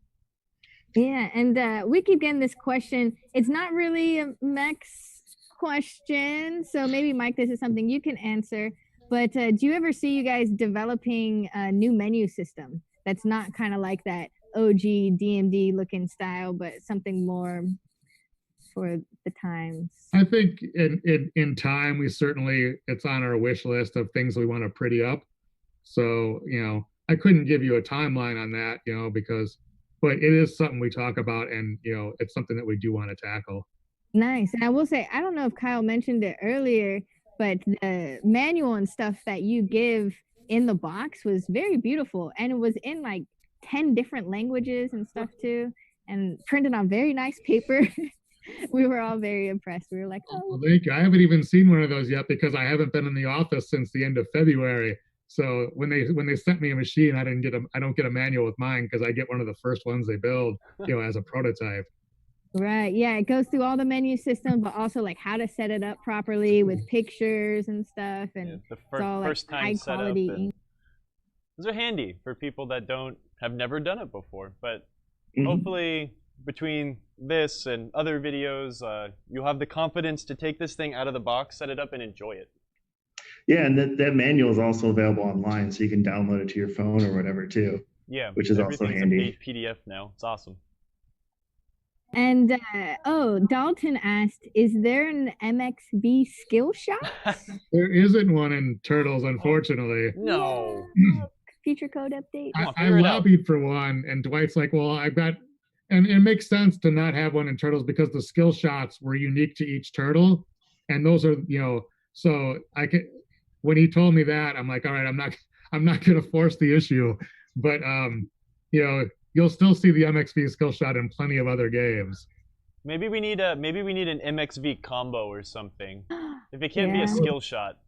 I'll try to work on Dwight to see if I can soften him up to put that in there. All right. It might require me sending a box of donuts delivery to his house. I'll send a box of donuts too if we can get this to happen. All right. If everybody sends him a box of donuts, then for sure he has no choice but to put it in. That would be awesome. It'd be really cool, actually, a video compilation of all of your skill shots. Oh, you know what? Maybe I'll put one of those together when I get a few more under my belt, like after a few more titles come out with them in there. Awesome. Well, thank you guys so much. Before we let you go, let's draw one more name. This is for a Marco t-shirt, the new Marco Wizard shirts. And the winner is Scott Bogan. Scott Bogan. So if you're in the chat, we'll let you claim your prize. And man, we've had such a great time talking with you, Mike and Elliot, and Daniel Spolar too. I know he's listening in the background to not mess up my format. Thank you for participating, everyone. We were so nervous and excited for this moment, and we hope we can do this again. Yeah, thank you for having us on. I'll happily come back anytime you guys want us. Yeah, same here. It was super fun. Like, I'll do this again. Careful what you being offer. able to do this in person with people, so this was a nice way that I could still answer people's questions and and get the word out about what we're doing. Yeah, I tried to add Kyle into the big screen and then I had him flipped upside down, so I won't do that. It's all good. Yeah, no, this was fun. Scott, I see you. I am very, very much looking forward for the stop streaming to occur and just playing this for the next 3 hours before I have to go play it again on the stream. So I predict later when I'm on my walk, I'm going to get a lot of text messages from Kyle asking me about rules. Like, hey, what does this do? How do I do this? How do I be as good as you, Mike? Help. Yeah. Sure. All right. Well, thank you, everyone in the chat. Man, my heart's racing. This was awesome.